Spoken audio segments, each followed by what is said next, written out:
The President.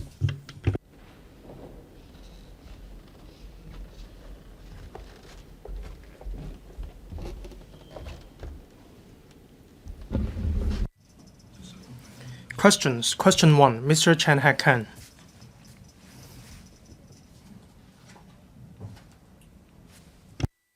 Thank you, President.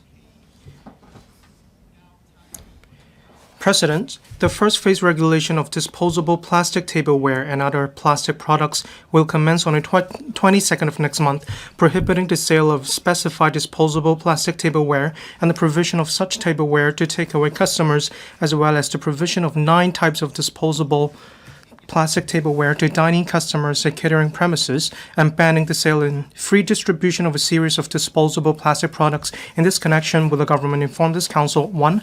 As it has been reported that a wave of panic buying of plastic stem cotton buds and floss picks emerged in the community earlier on, since many members of the public were mistaken that they could no longer buy such products after the commencement of the relevant regulation, whether the government will learn from the experience and step up efforts to disseminate the correct messages to the public at an early stage before the commencement of the second phase regulation.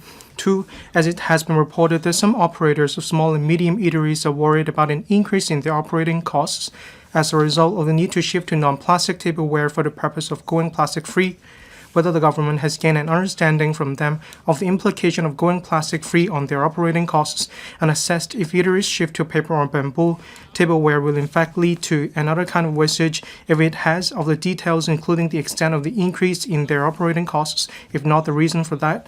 And 3. Of the expenditure incurred by and the number of downloads of the Plastic-Free Rewards mobile application, whether the government will consider combining it with another application, Green Dollars, in order to reduce expenditure and enhance efficiency. Thank you, President. Secretary for Environment and Ecology. President, plastics are difficult to decompose and can remain in the natural environment for over 100 years. In recent years, scientists have even started to discover microplastics in human blood, which gradually threaten human health. Plastic reduction and plastic-free have become an international consensus in recent years. Different places around the world have implemented measures to regulate disposable plastic products one after another. In Hong Kong, the relevant legislation for regulating disposable plastic tableware and other plastic products was passed by the Legislative Council in October last year. It will come into effect on the 22nd of April this year.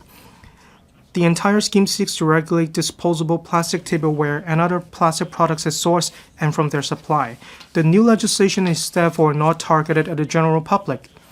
The Environmental Protection Department, EPD, has launched a series of promotion and training to enhance the understanding of the relevant trades as well as the public on the regulation. The first 6 months following the implementation of the regulation on the 22nd of April will also be designated as an adaptation period, during which the EPD will arrange staff to proactively inspect relevant business premises and will focus on promotion and education, as well as to provide appropriate advice to help businesses comply with the requirements under the new legislation. The reply to the question raised by Mr. Chan Hak-kan is set out below.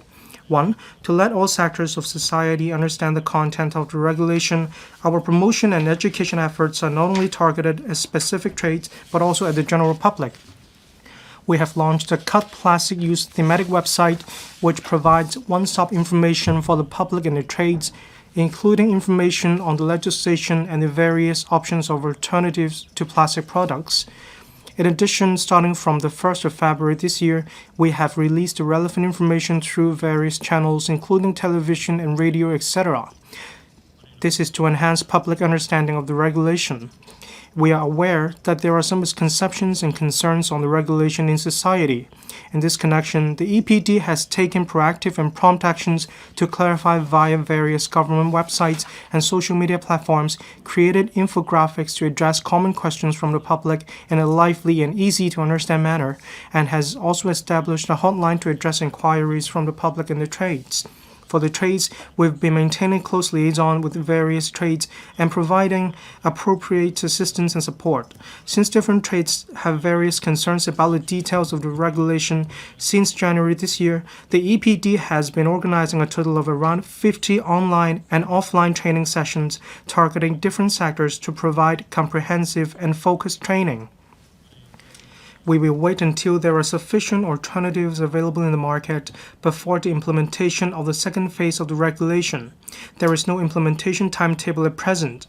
Besides, we'll learn from the experience of promotion and explanation for the first phase of the regulation and take into account factors including the effectiveness of implementing the first phase, the adaptability of the public, as well as the prevalence and affordability of other alternatives to plastic products and so on, before deciding on the time of implementation of the next phase and the relevant preparatory work so as to achieve better results.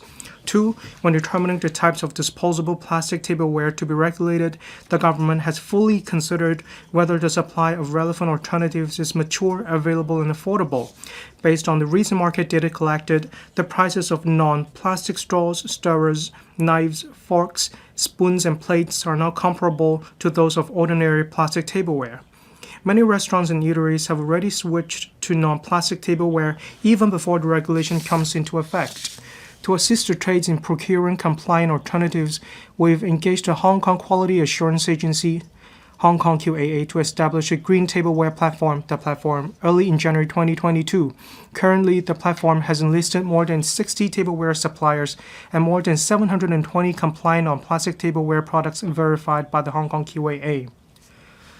The EPD has been deploying staff members to progressively conduct compliance surveys through on-site visits to some 20,000 small and medium-sized eateries so as to assist them in understanding the content of the regulation and adjusting their mode of operation for complying with the regulatory requirements. Besides, the Environment and Conservation Fund ECF has also subsidized local or environmental organizations to visit some 7,000 small-sized eateries from March to April this year to reinforce promotion and education and give out non-plastic tableware for free for their trial use to help them make a smooth transition. There are views that switching to non-plastic tableware is just another form of waste. However, in fact, the main objective of plastic-free is to minimize the damage brought to the environment and ecology and human health by plastics that fail to decompose over a long time and turn into microplastics when broken down.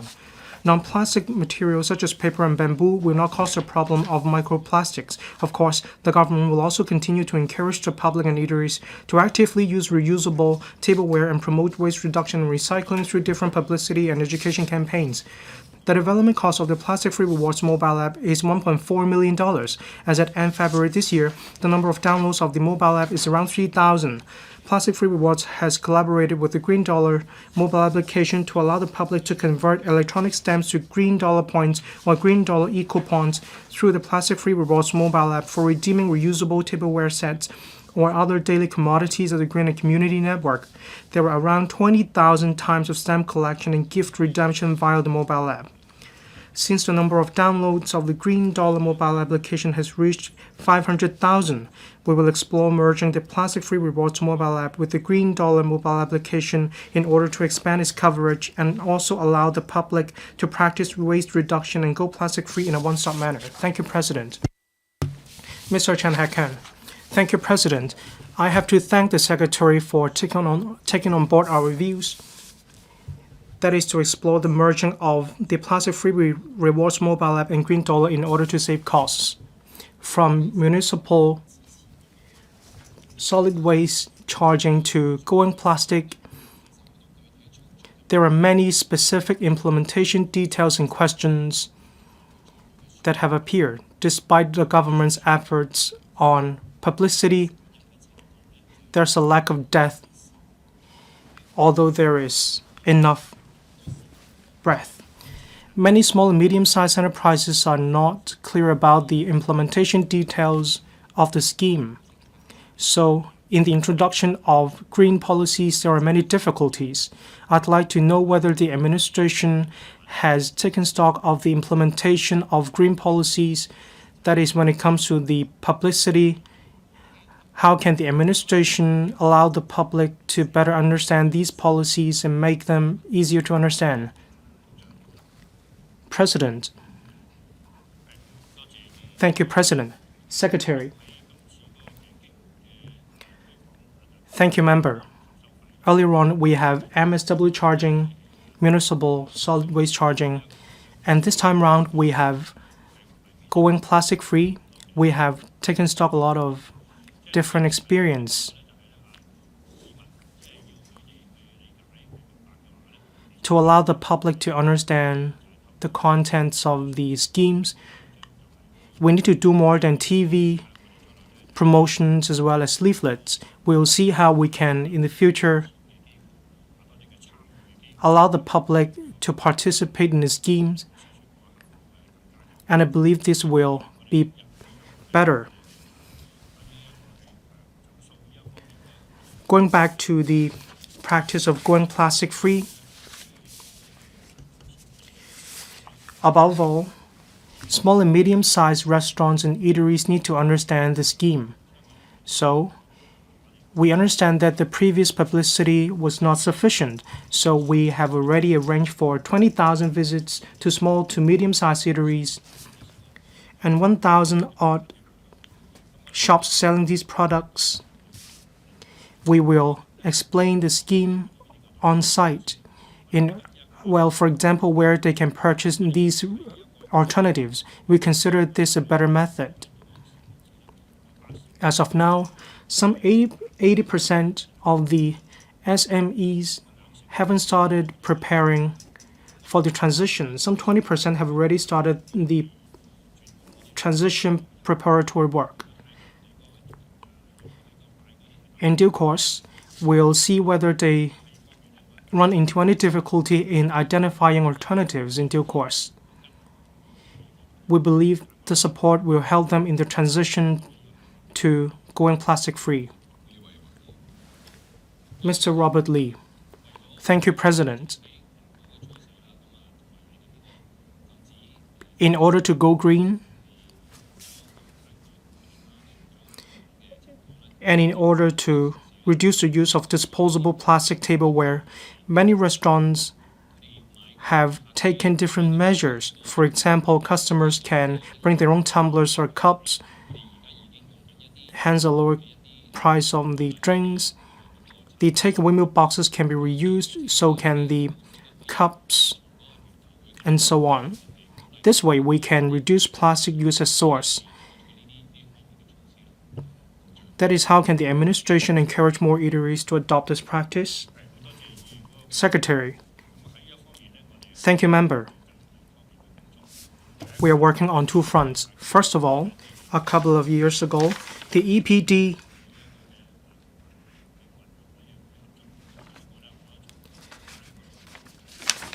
has already worked with the Environmental Campaign Committee, ECC, to launch a large-scale campaign.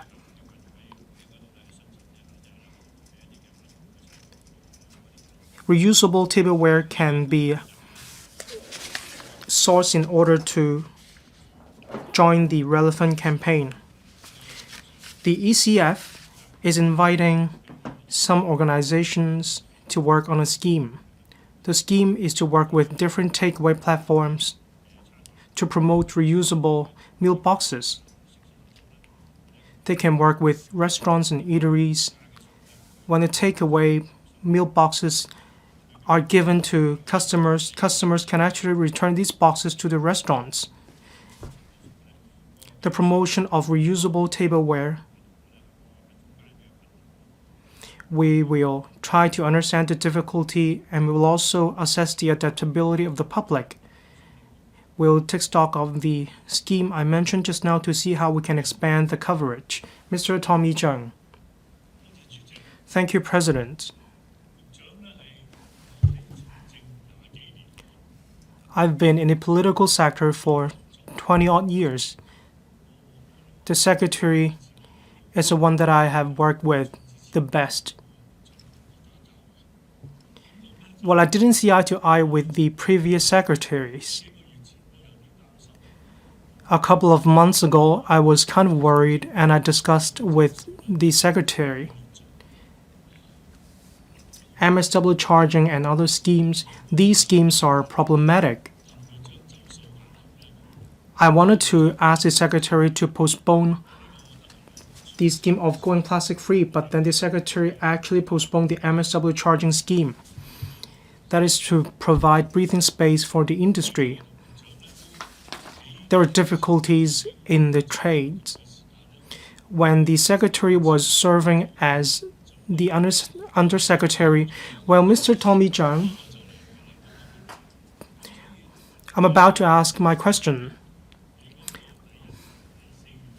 In the first phase, that is that will start on the 22nd of April, there are 6 months.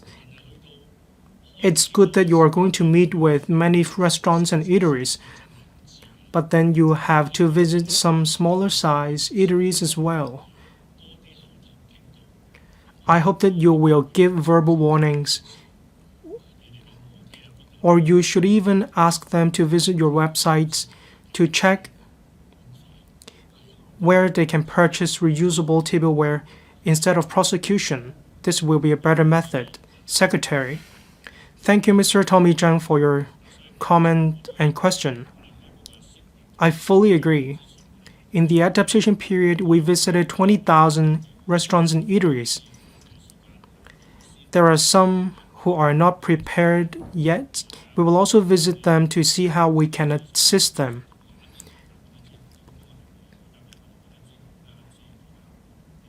In the second half of the adaptation period, we will once again visit these unprepared restaurants and eateries. Even after the adaptation period, our strategy is that we will first of all provide assistance and information to help them purchase alternatives. If they are still not compliant with the regulation, we will adopt the method of fine. Through the culture of going plastic free, we'd like to establish a culture that is a positive culture to encourage the public to go plastic free. Instead of a hard-faced approach, we'd like to focus on promotion, and we will only take prosecution actions when they still refuse to stay compliant. Ms. Chen Hao-yan. Thank you, President. I thank the Secretary and his team to go plastic free. Actually, the public supports going for plastic free and waste reduction. If members of the public understand the content of the regulation, there won't be a rush on cotton buds. I mean plastic stem cotton buds and plastic stem floss sticks.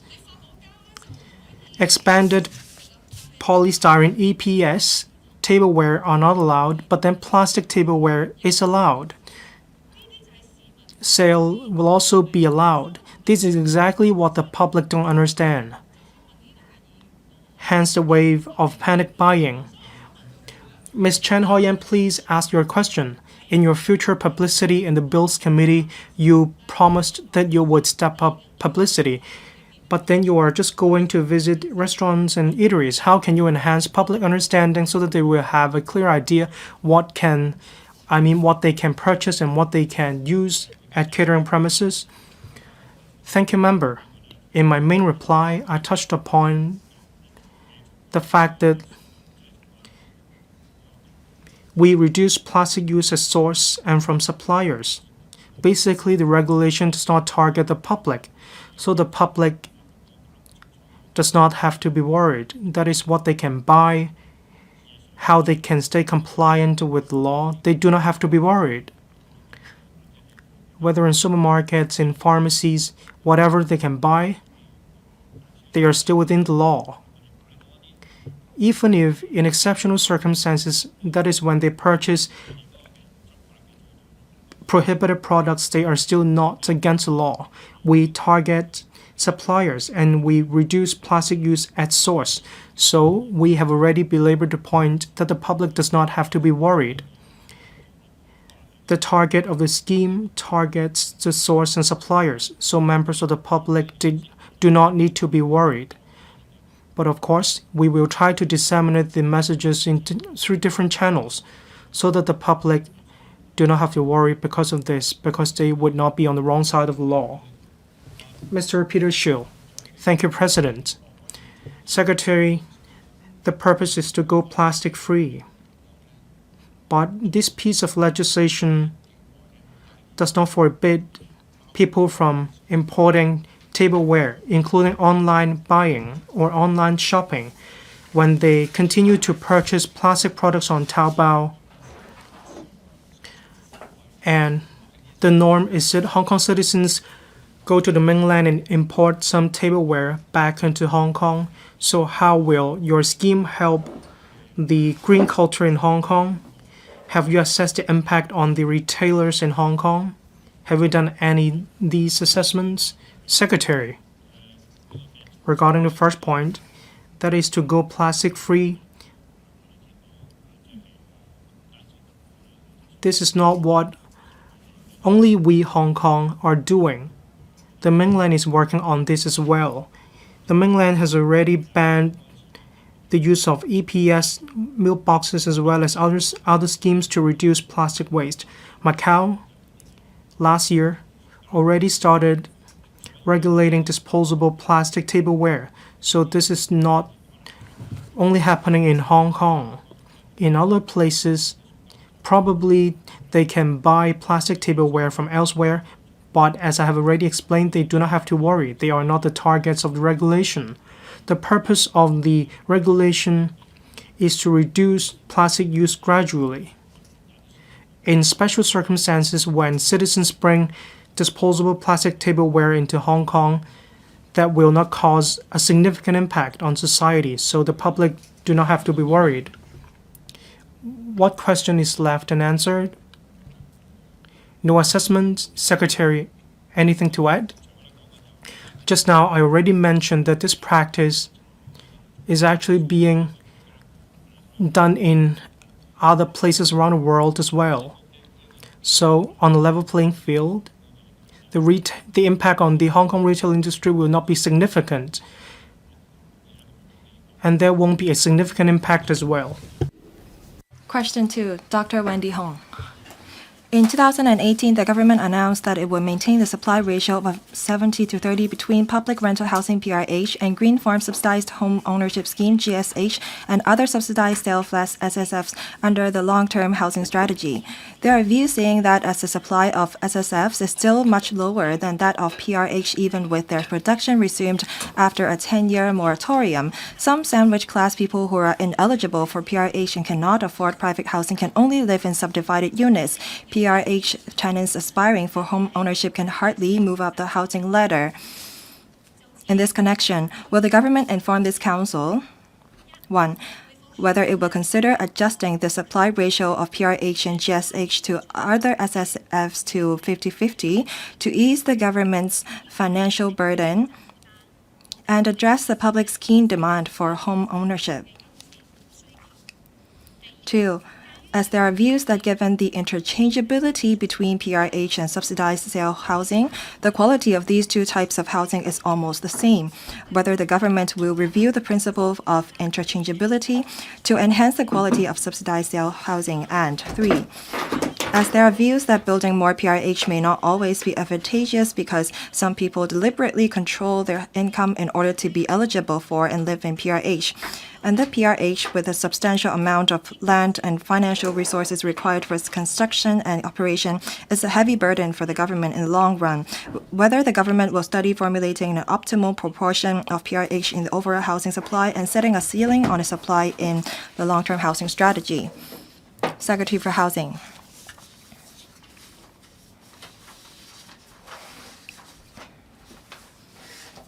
President. My consolidated reply to the various parts of the question raised by Dr. Wendy Hong is as follows. It is the vision of the Hong Kong Housing Authority HA to provide affordable rental housing to low-income families with housing needs. HA helps low to medium or middle-income families to achieve home ownership by offering subsidized sale flats (SSFs). In view of the limited supply of public housing, we have been striving to strike a balance between the supply of PRH SSFs in order to meet the different needs of the public. According to the long-term housing strategy, the government updates the long-term housing demand projection annually and presents a rolling 10-year housing supply target to capture social, economic, and market changes over time.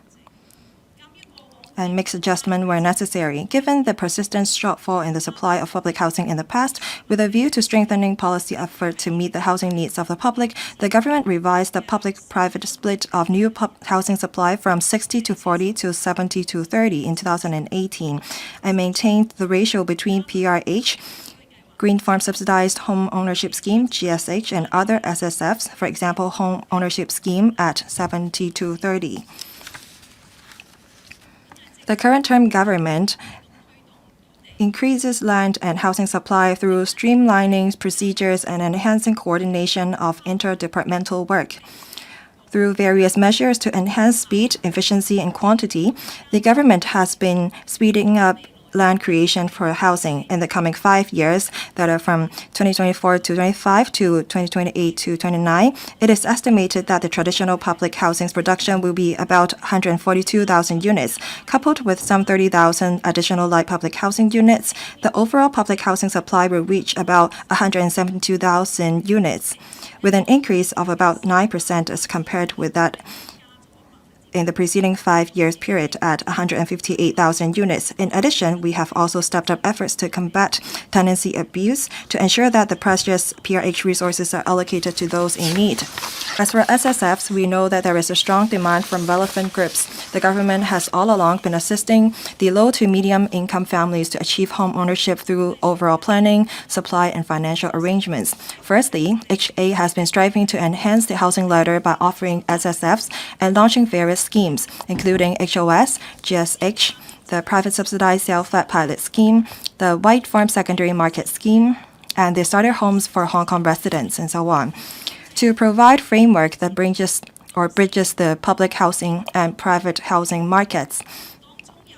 The discount offered under GSH, which has been regularized since 2018, will be 10% more than that in the preceding HOS sale exercise. Under the 1-for-1 arrangement, PRH tenants with more financial resources can move up the housing ladder and return their PRH units, so that PRH applicants can be housed to public housing as soon as possible. In terms of supply, HA's SSF production has increased significantly from about 3,000 units in 2016-17 to about 9,700 units in 2022-23. For HOS 2023 launched recently, about 9,200 units were put up for sale, which was the largest or highest number in recent years. As for financial arrangements, according to the deed of guarantee with which HA has entered into with participating banks and financial institutions, the maximum loan amount for SSF's green farm purchasers in the primary market is 95% of the selling price, while that for white farm purchasers is 90% of the selling price. Recently, HA has also relaxed the mortgage arrangements for SSFs by extending the maximum mortgage default guarantee period and the mortgage repayment period under the deeds of guarantee provided by HA to 50 years and 30 years respectively, so as to enable purchasers of SSFs to obtain more affordable mortgage to facilitate the circulation of SSFs. We understand that people expect the government to increase the supply of SSFs. However, as the average waiting time for PRH is still relatively long, we plan to focus our efforts on increasing PRH supply for housing applicants in need as soon as possible, thus improving their livelihood. Looking ahead, there will be a significant increase in public housing supply in the second 5 year. That is from 2029-30 to 2033 to 34, which will provide more room to adjust the ratio between PRH and SSFs. As public housing construction takes time, we will review the ratio in due course. As public demand for different types of public housing changes over time and with the environment, HKA needs to maintain flexibility in housing types to enhance interchangeability amongst PRH, GSH, and other SSFs during project development, and make adjustment to the respective of supply in order to respond to the needs of the community in a timely manner. The oversubscription of SSFs in the sale exercise show that SSF is attractive while maintaining the interchangeability arrangement. Apart from the above, we have been actively improving the quality of SSFs. In response to public's aspiration for larger living space, the government stipulated in the 2022 policy address that the sellable area of all SSFs completed from 2026 to 27 onwards will be no less than 26 square meters. We will continue to take into account the prevailing socio-economic circumstances in the long-term housing strategy annual review exercise and review the public-private split and make adjustments where necessary. Thank you, President. Dr. Wendy Hong. Secretary. The waiting time for PRH is so long. That's not because of shortage of supply. There are about 30% of the households in Hong Kong are residing in PRH estates, and that is the highest in the world. The cases or the number of people waiting for PRH estates is 2 times that after the reunification.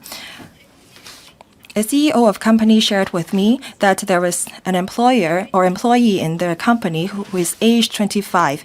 The person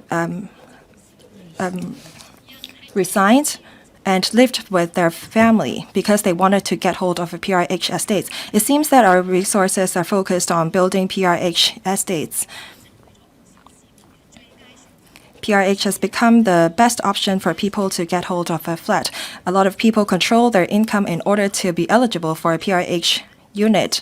On the waiting list of PRH, about 40% of them is Ms. Dr. Wendy Hong.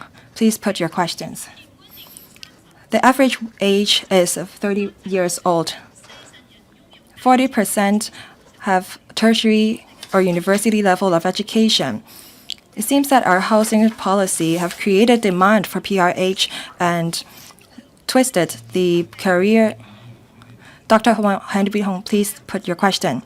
Secretary, even if you announced today that you will increase the supply for SSF, we will still have to wait 10 to 10 years. It seems that our young people have lost hope in terms of home ownership.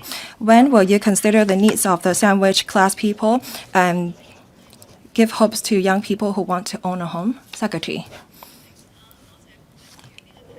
President, I would like to thank Dr. Hong for the question. Young people need to have hopes. There are some secondary school students who are here visiting the LegCo. We don't want young people to sign up for PRH as soon as they graduate.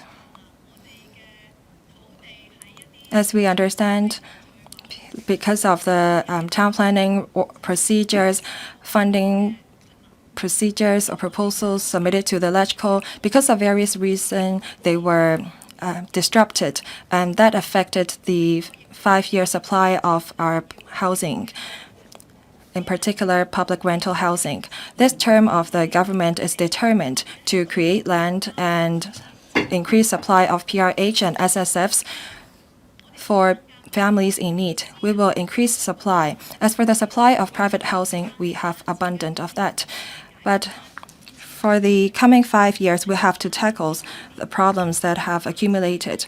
So we need to focus our resources on the supply of PRH in the coming 5 years. The number of people on the waiting list is 129,000, which is a drop of 17% compared with some previous years. We will continue to work towards this goal. I think that the young people should plan their future and try to move up there in the housing ladder. We will not encourage young people to sign up for PRH or get on the waiting list as soon as they graduate. We accord a higher mark for people of senior age. It seems that there is an illusion that, well, people think that the waiting time is long for PRH, but that's because we accord a higher mark for people of older age. If you look at the situation with SSF, as mentioned in my main reply,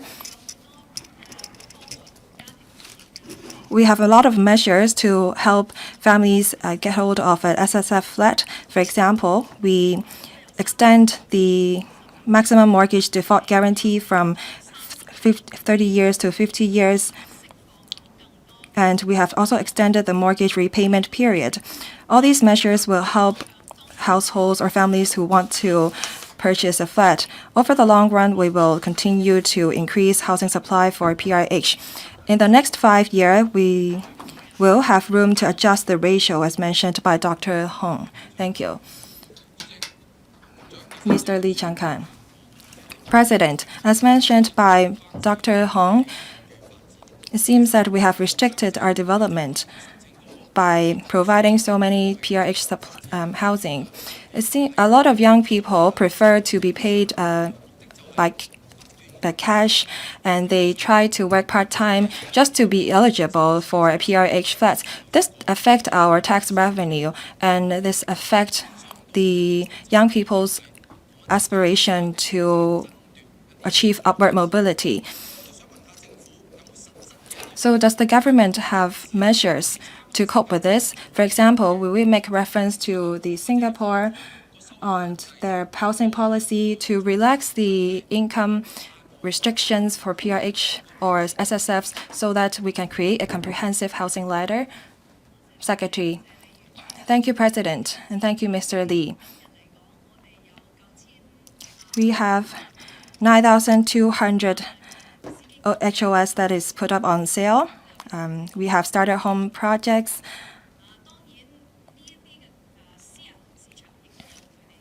The private sector is supplying private housing units.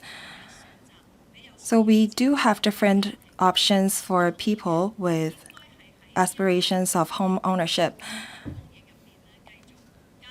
I agree that we should step up our efforts to create land and build more housing for people in need so that they can choose different types of housing and plan their future. Mr. Lee, you talked about HDB housing of the Singapore. Every city has their own historical background. As for Singapore, they have a very strong fund. The contribution in their MPF is higher. We cannot just completely copy what they're doing to Hong Kong. We have developed a scheme and strategy to supply public and private housing. As mentioned, in terms of mortgage arrangement, the banks actually offer a very high loan-to-value ratio to purchasers, and we have extended the maximum mortgage default guarantee period. Mr. Chan Kan-ban. President, the people have been asking the government to implement TPS as soon as possible. SSF account to 30% of the total housing supply. I wonder if that include the housing built by housing of society. So how is the 30% distributed?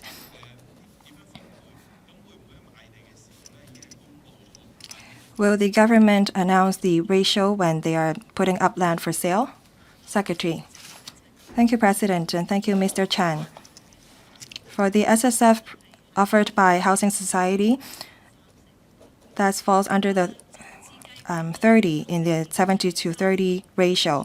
We have already 39 estates here for the tenants purchaser scheme.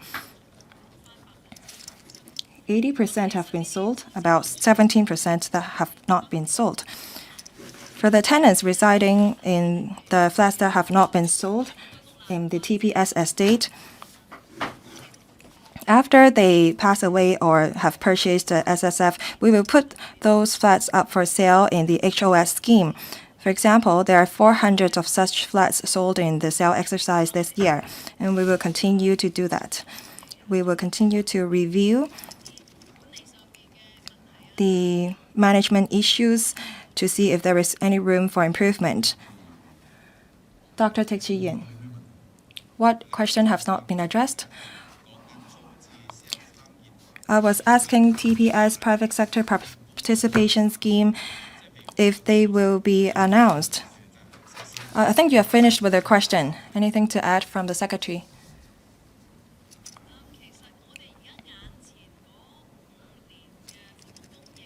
For the first 5-year period under the long-term housing strategy, on the Housing Authority website, we set out very clearly the completion date, the supply, and locations. You will be able to see where the housing will be located and the completion time on the website. Thank you, President. Dr. Teck Chi-yin. Thank you, President. The problem with PRH is that there is insufficient supply. I know that there will be 170,000 PRH units to be supplied in the coming 5 years. But very often, the PRH units are completed in delay. Can the government tell us what measures you have to enhance efficiency and effectiveness? Secretary. Thank you, President, and thank you, Dr. Tick, for the question. When we are enhancing efficiency and quantity, we do have a task force that is chaired by myself. For example, we have some priority scheme that will be implemented early this year for a project in Qingyi and another in Tuen Mun. For the Tuen Mun project, there were 2 blocks. Because of its location, we will complete one of the blocks first, with the ancillary facilities completed while we build the second block. And we will take the same approach with the project in Qingyi.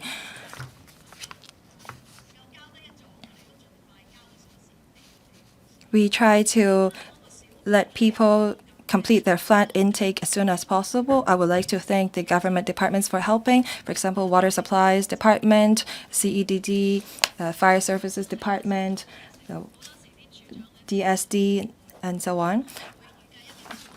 A lot of their directors actually attend the meeting of the task force that I chair.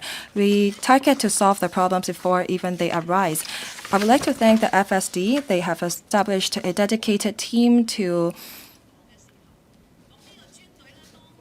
help with the checking of fire service requirements with PRH and public housing. In the past, they have a dedicated team for housing and another for, say, sports center. And as this dedicated team is focused on public housing, so they would be more familiar or well aware of the requirements. Mr. Louis Leung. Thank you, President. In the main reply of the Secretary, she said that young people should focus on subsidized sale flat instead of PRH. So I wonder why the Secretary discouraged the young people from targeting private housing units.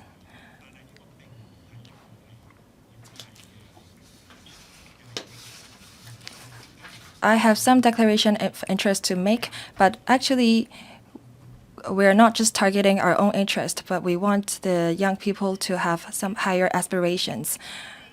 Thank you, President, and thank you, Mr. Leung. For our housing strategy, PRH units actually target elderly people and grassroots family.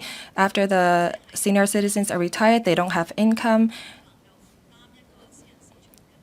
And for families who are unaffordable or who cannot afford private housing, and for those people with disabilities, we want to build PRH units to cater to their needs. As for SSFs, we target low to medium income families. we have a starter homes project for them. These are the options that we have made available to members of the public. As to what types of housing people choose, they will have to look at their income and the locations of their housing. Thank you. Question 3. I was informed by Mr. KWOK Wai-keung that he has lost his voice. That Mr. Dennis LEUNG will ask the question on his behalf. Mr. Dennis LEUNG.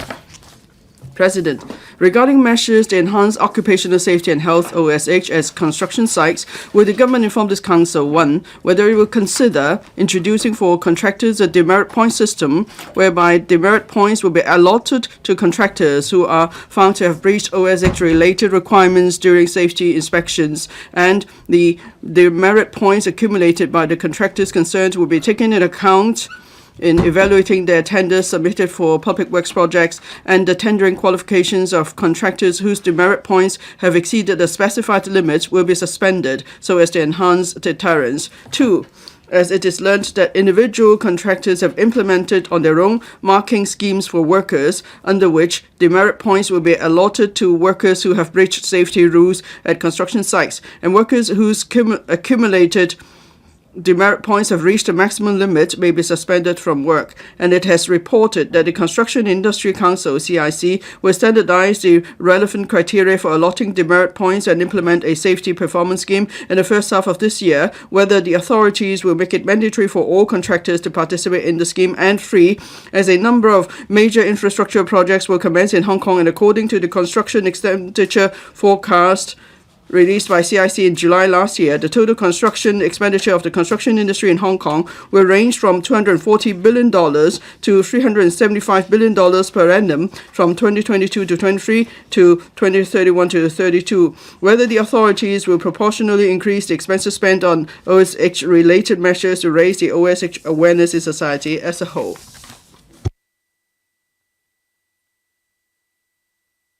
Secretary for Labour and Welfare.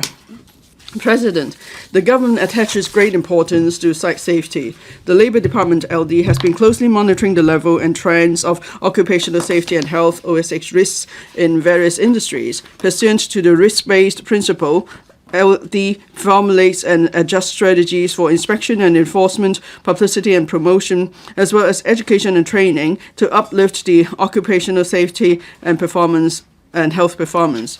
The Development Bureau, DEVB, from time to time reviews the safety management system of public works and adopts a multi-pronged approach by implementing measures on various fronts, including project design, tender evaluation, contract provisions, work supervision, technology application, etc., with the view to update lifting site safety performance. Having consulted DEVB, my consolidated reply to the questions raised by Mr. KWOK Wai-keung is as follows. 1. The Works Department responsible for managing public works contracts are required to assess the contractor's performance, including performance on site safety, on a quarterly basis. Works departments should take into account the inspection results of LD works departments and the resident site staff when assessing contractors' performance on site safety. Under the current tender evaluation mechanism, contractors' performance on site safety and accident rate in public works contracts, as well as their record of serious incidents, whether they occurred on public works site or not, will be assessed. The assessment related to site safety contributes to about 30% of the overall technical score. Therefore, contractors' performance in public works contracts will directly affect their chance of being awarded public works contracts in future. If the contractor's performance on site safety is rated as very poor in a quarterly assessment, its performance report will be rated as adverse. Generally speaking, if a contractor receives 2 consecutive adverse quarterly performance reports in a public works contract, DEVB will suspend the contractor from tendering for public works contracts pursuant to the regulatory regime. Besides, if a contractor receives repeated adverse quarterly performance reports, even if the reports are not consecutive, we may also consider suspending the contractor from tendering for public works contracts if necessary, taking into account actual circumstances. In the above situation, the Works Department will conduct an end-of-contract review after the completion of contract and will take appropriate regulatory actions against the contractor, including downgrading to probationary status, demotion to a lower group, or even removal from the approved list as necessary. The EVB, if there are serious construction incidents on sites, the EVB will immediately suspend the contractor concerned from tendering for public works contracts. Subject to the investigation findings, the EVB will convene a panel of inquiry and will impose further regulatory actions on the contractor as necessary. Every member in the project team plays an important role in ensuring safety. Everyone has the responsibility to perform the duties properly. The Construction Industry Council, CIC, is further enhancing the safety awareness of all industry stakeholders to nurture a safety-first culture. The government learns that the frontline site personnel safety performance recording platform, the platform, applicable to frontline site personnel and workers on construction sites, is being studied by CIC, and consultations with different stakeholders on the details are still ongoing. We understand that the purpose of setting up the platform is to enhance the safety performance and safety awareness of frontline site personnel. Those with outstanding performance will be commended and rewarded. Those whose safety performance is of concern will receive appropriate additional safety training. The platform should help to improve the safety performance of frontline site personnel, and the livelihood of or employment opportunities of these personnel will not be affected. CIC takes the lead in developing and implementing the platform, which is a voluntary measure for adoption by the industry. We believe that it would help to further raise workers' OSH awareness. Pursuant to the risk-based principle 3, LD will continue to allocate resources to promote OSH and raise OSH awareness in the community as a whole. On inspection and enforcement, other than routine inspections, LD will flexibly deploy resources and staff according to the needs of special operations so as to conduct the work more effectively. On publicity and education, LD works in collaboration with the Occupational Safety and Health Council. LD has allocated considerable resources for training, education, and publicity work. This includes organizing large-scale activities. Example, the OSH Innovation and Technology Expo that was just held. Stepping up, and also the other efforts include stepping up publicity through a wide range of channels, including advertisements on television and public transport, continuing to organize OSH seminars and courses, and updating the existing OSH codes of practice, safety guidelines, training courses, and mobile applications, etc., to disseminate and publicize OSH messages to stakeholders in the construction industry with a view to heightening OSH awareness among employees and employers and to prevent accidents. Thank you. Mr. Dennis LEUNG. Thank you, President.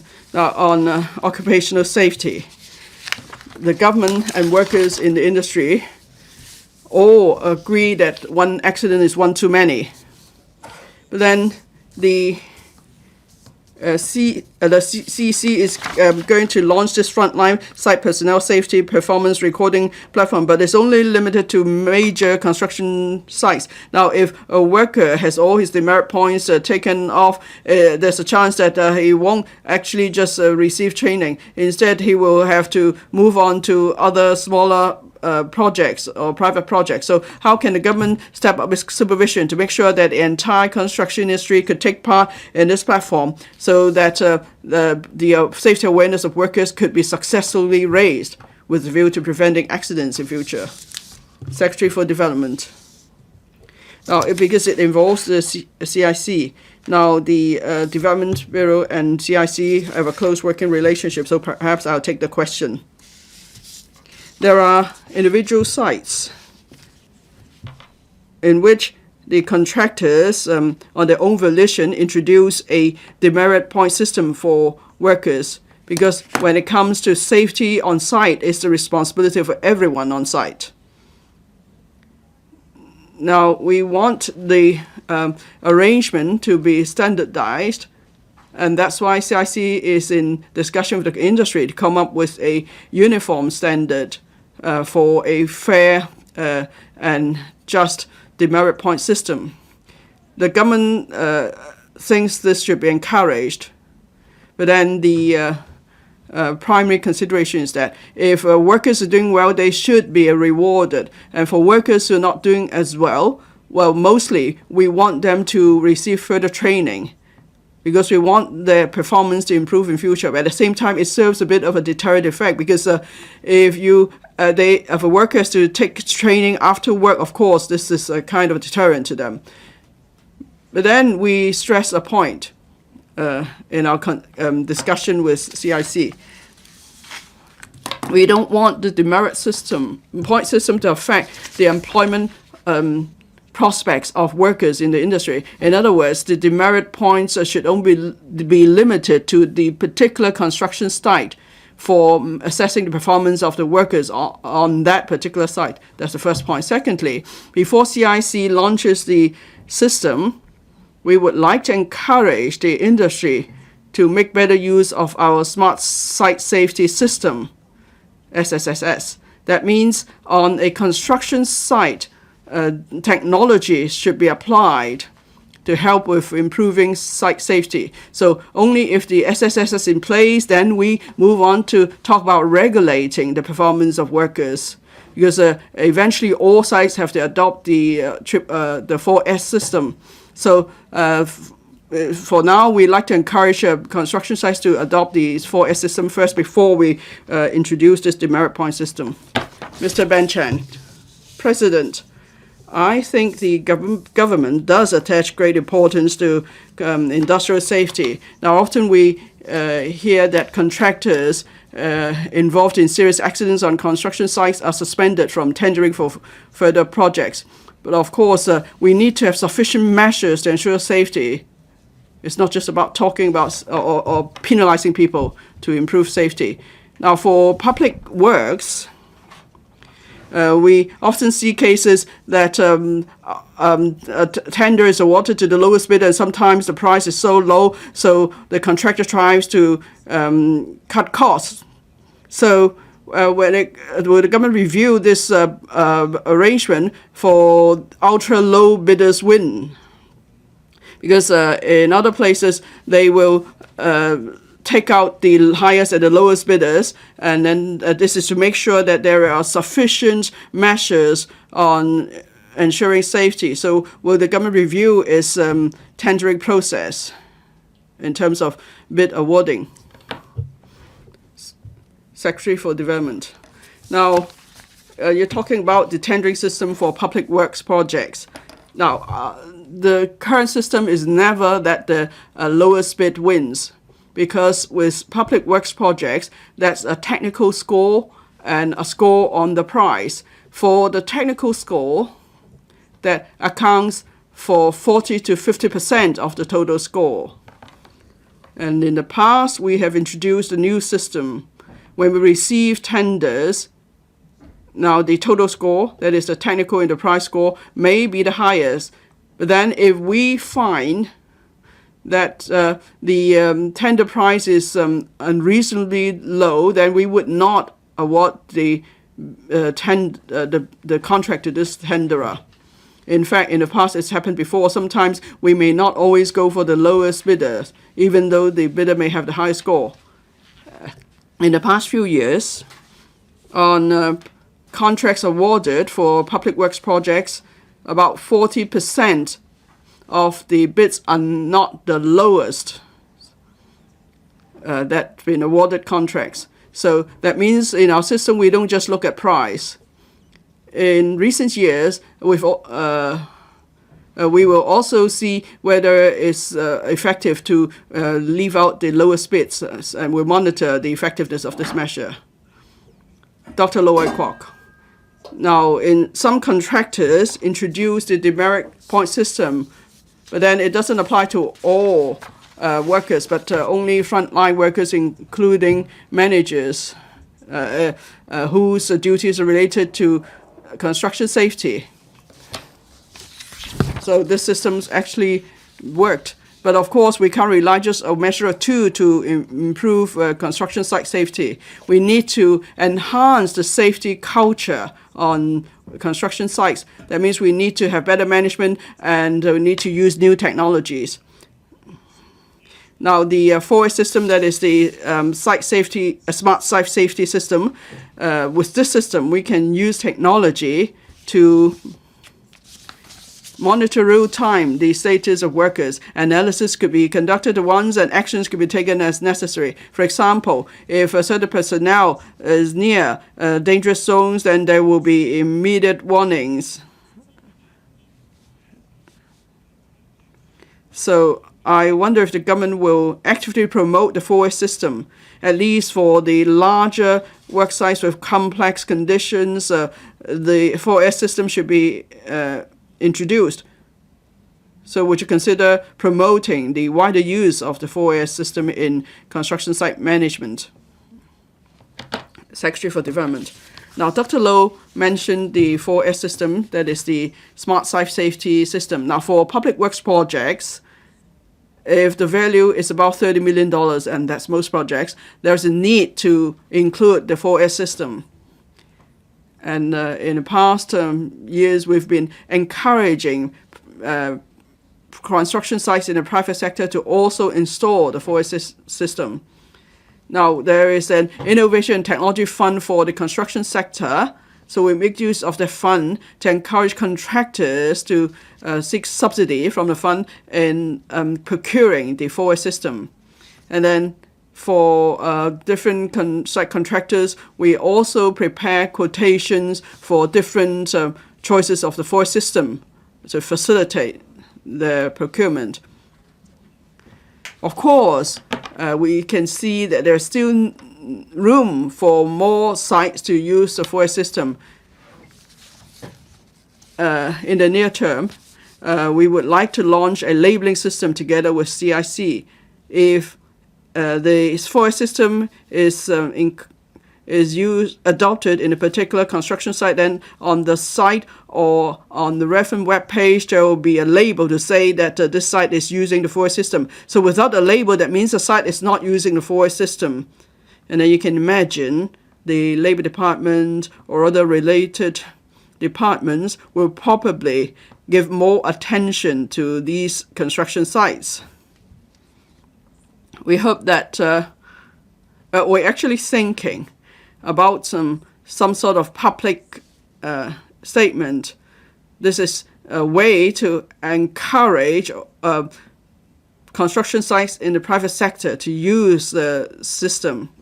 And on our procurement list, as I mentioned, we want to provide more help to or service to SME contractors because they may not have a better understanding, they may not have as good an understanding of the 4S system like the larger contractors. But anyway, that's a system we plan to launch soon. Mr. Chow Siu Chung.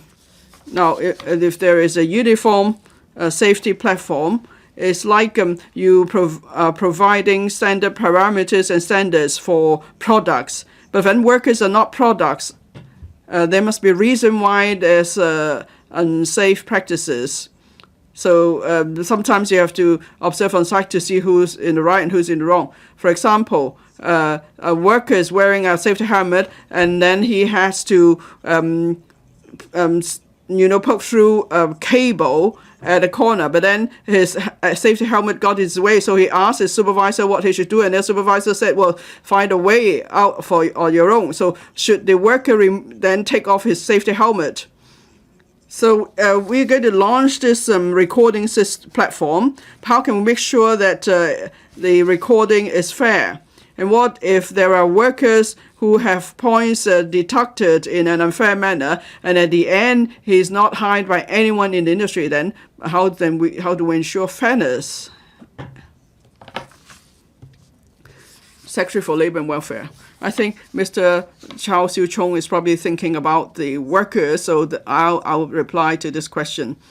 As the Secretary for Security Development mentioned, this recording platform is promoted on the own volition of the industry. Now, and it's made clear that the platform should not affect the livelihood or employment opportunities of workers, but rather we want to use the platform to commend those who do well, and for those who are not doing as well, we just want to identify them and give them training. And if, say, for an electrical works worker, having difficulties trying to perform some work in tight space. But still, under any circumstances, the worker should not remove his safety helmet so that he could talk to his supervisor on what to do. Now, we know that when workers are on site, they must make sure their safety comes first. So if they need to wear a safety helmet, they must not remove it. And for tight working space, they could talk to their supervisors what to do. Now, if the supervisor asks you to take your helmet off, you don't do that because you're talking about your own life, so you need to protect your own life.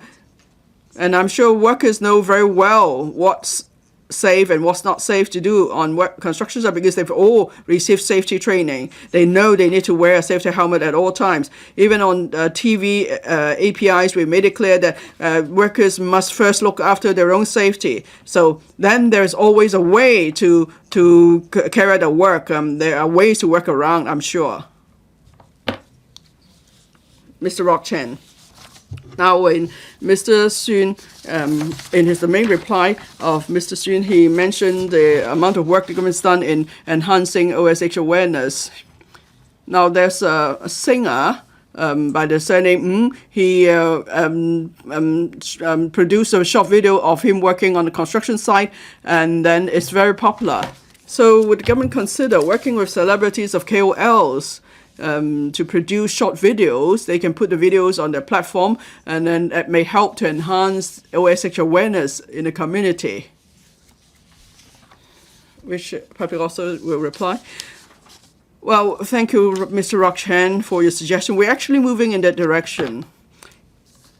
You might have noticed in recent months on TV or on social media platforms, we have posted many short videos on OSH, and there are a number of members related to OSH work have also appeared in the videos because we hope that they will help to attract people's attention to promote OSH awareness. Thank you. Thank you. Question for Mr. Holden CHOW. President, it is learned that the daily traffic flow in the vicinity of Lung Fu Road, Leung Mun Road, and Wong Chu Road in Tuen Mun is enormous.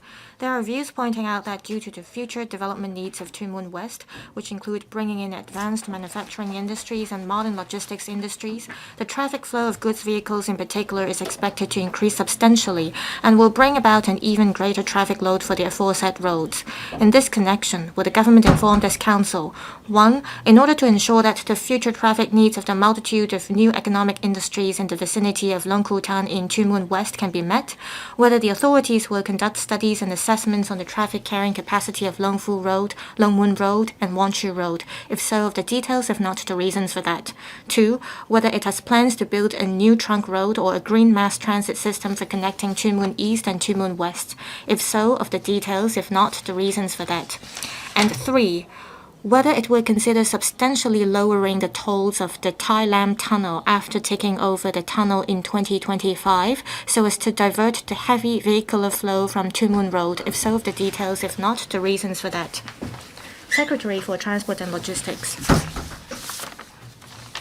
President, the government's vision is to build a livable, competitive, and sustainable Hong Kong through driving development by transport infrastructure by adopting the planning principles of infrastructure-led and capacity creating under the objective to drive development, effectively connecting the new development areas to existing or future transport infrastructure to unleash the development potential of areas along and adjacent to the alignment of transport infrastructure.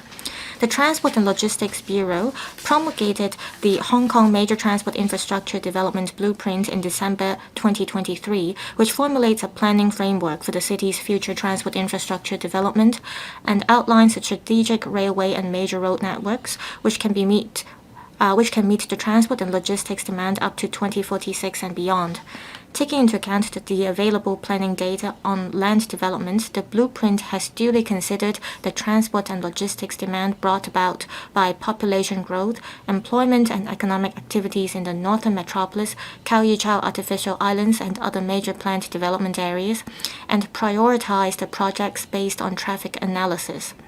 amongst which, in order to meet the transport and logistics demand arising from the progressive development of Northwest New Territories, the government has been taking forward a group of major transport infrastructure projects to connect Northwest New Territories with Lantau Island and the urban areas, including Route 11, section between Yuen Long and North Lantau, Chenyi-Lantau Link, Tuen Mun Bypass, and widening of Yuen Long Highway, section between Lam Tay and Tong Yen San Chun. In the meantime, the government is also exploring the proposed Hong Kong Island West Northeast Lantau Link and Hong Kong Island West Hung Shui-Kiu Rail Link under the studies related to Chow Artificial Islands. Upon the progressive commissioning of the aforementioned major transport infrastructure projects, we anticipate that the transport infrastructure network will have sufficient capacity to drive developments, offer more commuting options, relieve the pressure of existing major roads including Tai Lam Tunnel and Tuen Mun Road, reduce journey time, and bring about long-term socio-economic benefits. Our reply to the questions raised by Mr. Holden CHOW is set out as follows. For parts 1 and 2 of the question, the Development Bureau commenced the planning and engineering study for Long Kwu Tan reclamation and the replanning of Tuen Mun West area at the end of last year to consider existing and planned road and water transport connections in these areas with a view to developing modern industries such as advanced construction and logistics, together with some residential development and community facilities. Detailed traffic impact assessments will be carried out under the study. Besides looking into the feasibility of constructing a new road within the Long Kwu Tan reclamation area to connect with other areas, the study will consider the feasibility of widening Long Mun Road, which connects Long Kwu Tan and Tuen Mun West areas to Tuen Mun Town Center.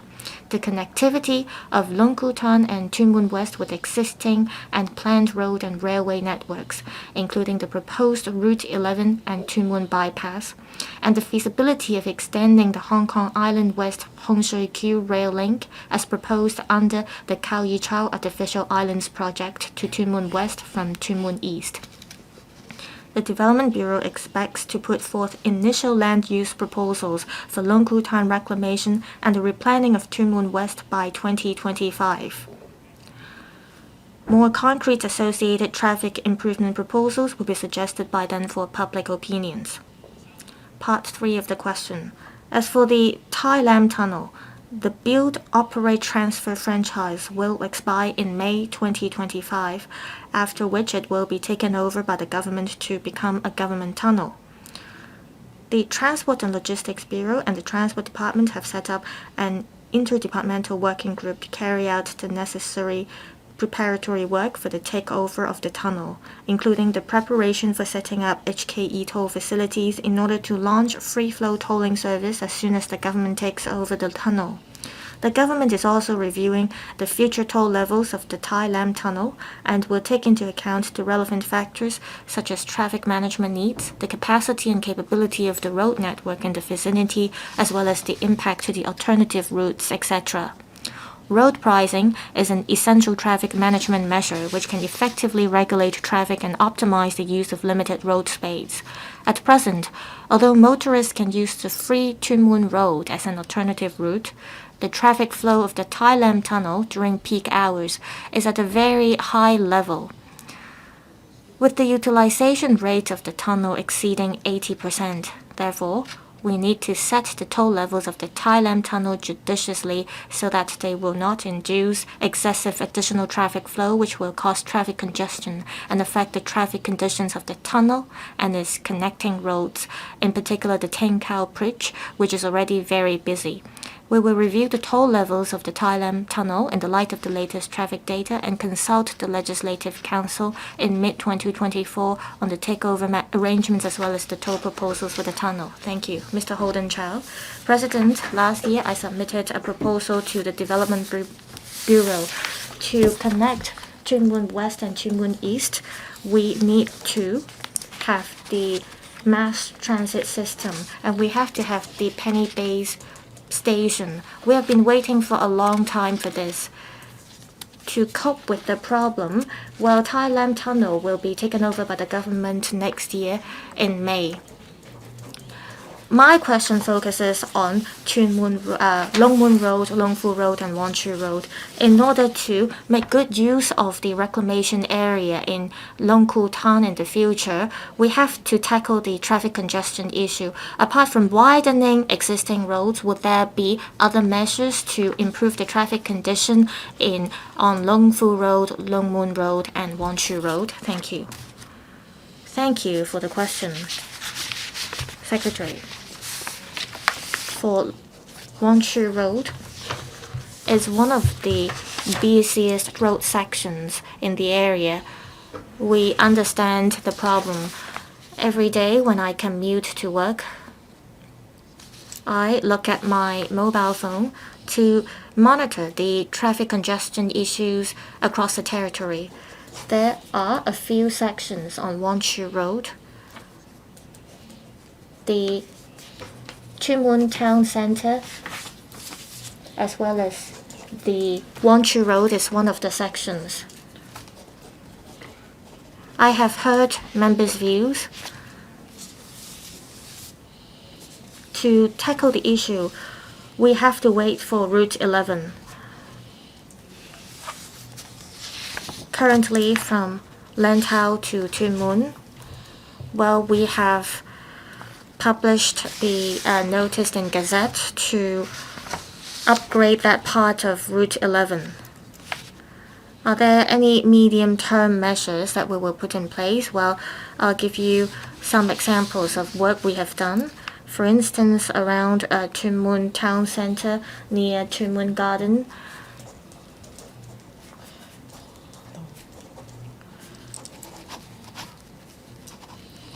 we have carried out some improvement works. Around Tuen Mun Town Center, vehicles go back and forth.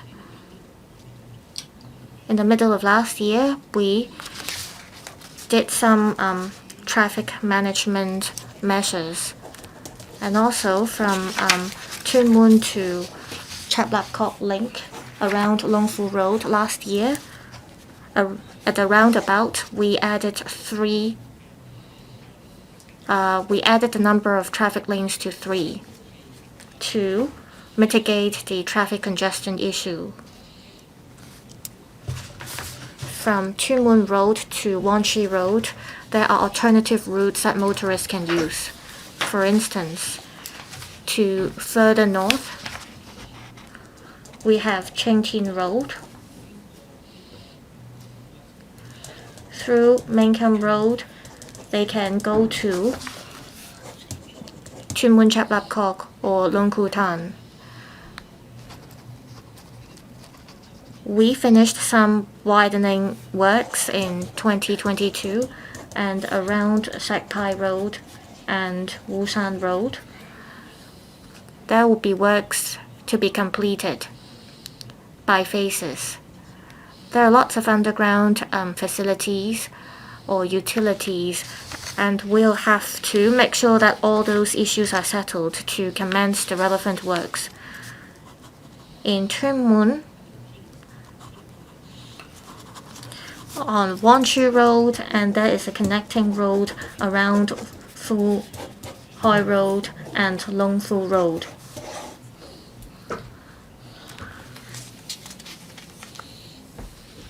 We hope that the traffic around Long Fu Road can be diverted so that motorists can take alternative routes. So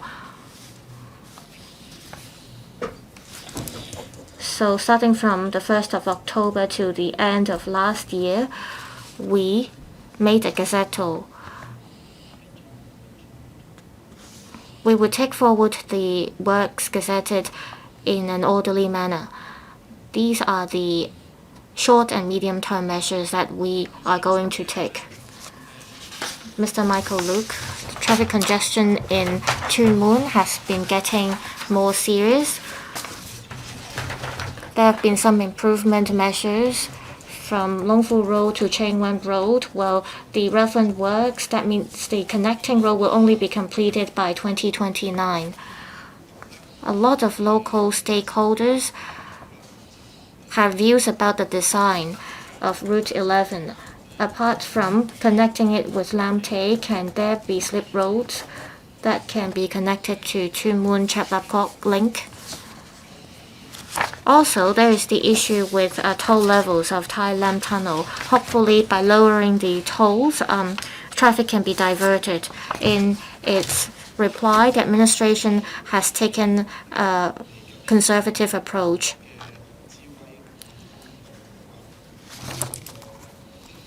Understand, in the southbound Teng Khao Bridge, there will be the e-management measure, and some of the roads will be turned into traffic lanes. Would this be a good opportunity to divert the traffic? Also, I wonder if the administration has done any market research or surveys. Say, if you lower the tolls, would that help divert traffic from Tai Lam Tunnel? How would that help with the traffic flow on Tuen Mun Road? Secretary, I thank Mr. Leung for the question. Tai Lam Tunnel is, after the measures that we implement for time varying tolls in the 3 tunnels, it will be a focus. We will take over the Tai Lam Tunnel in May 2025. In my main reply, I mentioned that we are looking in details the future traffic condition at Tai Lam Tunnel. Tai Lam Tunnel is a tolled tunnel, but Tuen Mun Road is a free road. What will be the chemistry between the two? For Tai Lam Tunnel, for private cars, we charge $58. For Tuen Mun Road, we call it the VC ratio, that is, the vehicle capacity ratio is near 1.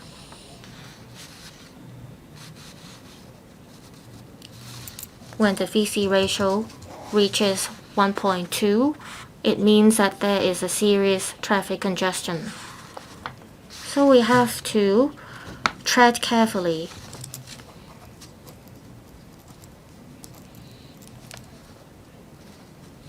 It's unlike the situation we saw at the 3 tunnels. We have to weigh different factors.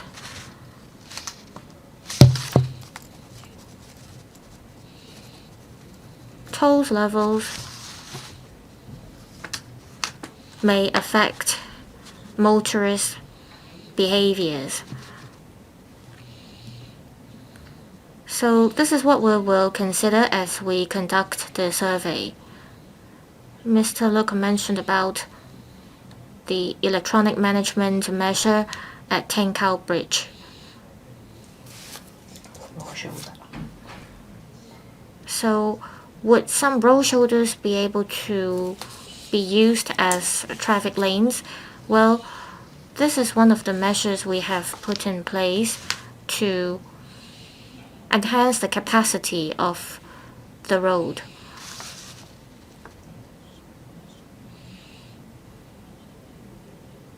Be it the upstream or downstream section, will have to take into consideration all factors. There are 4 traffic lanes in early 1990s.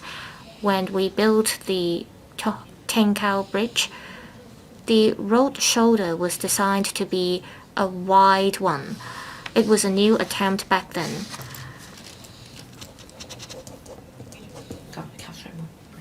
Kap Soi Mun Bridge or Chiang Mai Bridge, there were no road shoulders. But for Teng Khao Bridge, there was a rather wide road shoulder. So we have to look at the upstream and downstream sections to see if traffic flows smoothly. We will handle this very carefully. We will take into account a basket of factors as we determine the toll levels at the Tai Lam Tunnel. Thank you. Which part of the question did he not respond to? Would the administration conduct any market research or survey? Anything to add, Secretary? As mentioned,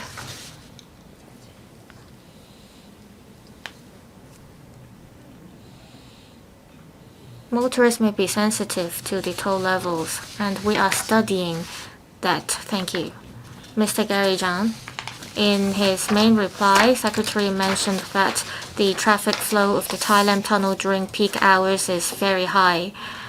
This is true, but during non-peak hours, the traffic flow of the Thailand tunnel is very low.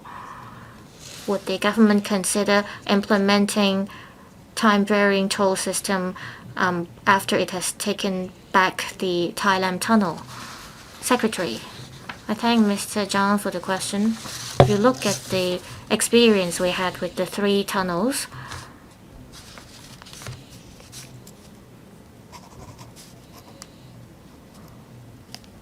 we have to look at the traffic flow during peak hours across the 3 tunnels. We also have to look at the diversion of traffic during non-peak hours across the 3 tunnels. When we formulate the toll proposal for the Thai Lam Tunnel, we'll have to look at the traffic flow during peak hours. But at the same time, we'll also think about how to rationalize the traffic between the Thai Lam Tunnel and other roads in the vicinity during non-peak hours.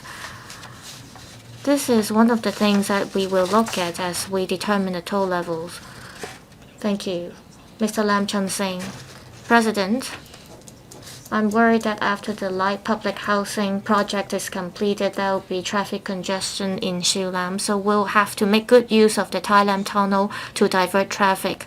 For commercial vehicles, since the implementation of traffic diversion measures across the 3 tunnels, the toll has been increased to $50 for commercial vehicles. I supported the motion moved by Mr. Frankie Yek, but it was banned.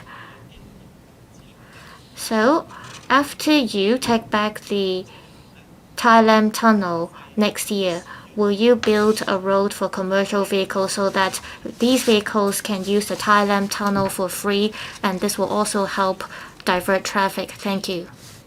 Secretary, I thank Mr. Lam Chun Sing for the question. As we consider the toll levels of the Thai Lam Tunnel, private cars, buses, commercial vehicles, and goods vehicles,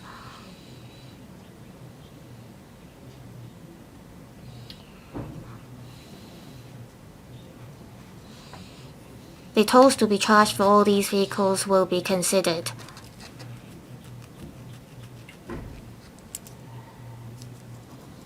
As we determine the toll level, we'll definitely consider all the views. Thank you. Question number 5, Mr. Chan Chun-ying. Thank you, Mr. President. There are views that tourist-oriented regional competition has become exceptionally keen recently.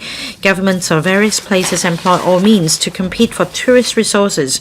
Hong Kong is facing new challenges in the new competitive environment and may experience the predicament of lagging behind. In this connection, will the government inform this council, 1, as it is learned that to promote the development of tourism industry, various local governments in the mainland have worked in solidarity with the entire municipality and even the entire province to break barriers and remove obstacles among various industries and trades, whether the government can connect various industries and trades as well as mobilize and coordinate resources across the territory so that the departments can work together to facilitate the development of Hong Kong's tourism industry, thereby getting rid of the predicament. 2, as there are views that the major current pursuits of mainland tourists in traveling are high cost effectiveness and coast experience, how the government can enhance the experience of tourism from the mainland with the limited time and budgets, as well as encourage and motivate the whole society to foster a cordial and welcoming atmosphere. And 3, as it is learned that nowadays tourists prefer to check in at popular, unique and iconic landmarks and street scenes, and the public opinions and trends presented on the WeMedia media can bring a huge influence whether the government has plans to, by tapping on our characteristics and advantages, adopt a more proactive approach to steer the promotional efforts towards a more compassionate and attractive direction, such as opening a WeMedia account to actively exchange views and interact with netizens. Secretary for Tourism, Sports and Culture, Tourism and Sports. President, tourism is one of the major pillars of our economy. Over the past year, business and leisure visitors from the mainland and around the world have gradually returned to Hong Kong, injecting impetus into the tourism industry. With the concerted efforts of the government and the travel trade, visitor arrivals reached 34 million last year, and there was a continuous increase in the number of arrivals quarter by quarter, revealing a strong recovery momentum of the industry. According to the preliminary figures from the Immigration Department, the number of visitor arrivals in the first 2 months of this year was approximately 7.83 million, about 130,000 per day. The latter represents a 12% increase compared to the average daily number of visitor arrivals in the fourth quarter of 2023, which was approximately 116,000. During the Chinese New Year Golden Week of the mainland last month, the number of total visitor arrivals reached the level of the same period in 2018, while the number of arrivals even exceeded the 2018 level. The Financial Secretary proposed in the 2024-25 budget a total amount of $1.095 billion to be set aside to intensify efforts to promote a number of tourism-related initiatives and projects in the next 3 years. Besides, we will continue to organize and coordinate various mega events and large-scale activities with characteristics to attract more visitors to Hong Kong. In respect of the questions raised by Mr. Chan Chun-ying, the reply is as follows. 1. Joint efforts by different sectors through collaboration and coordination is essential in promoting tourism development. We've established the High-Level Tourism Strategy Committee, or TSC, chaired by the Secretary for Culture, Sports and Tourism, to develop strategies to further promote the long-term sustainable development of the industry and enhance collaboration among different stakeholders.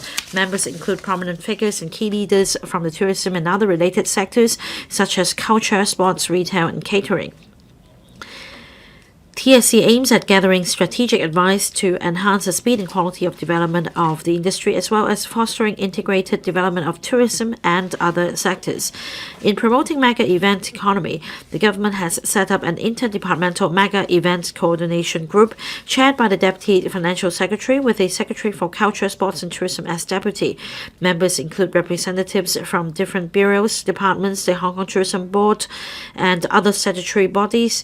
The coordination group is committed to strengthening the overall planning and coordination of mega events, ensuring sufficient interdepartmental support, taking the initiative to scout mega events to be held in Hong Kong, and promoting mega event economy through a multi-pronged approach, which will further promote tourism development.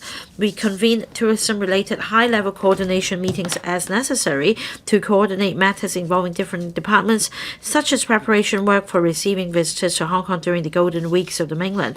All the government departments have been actively involved. 2.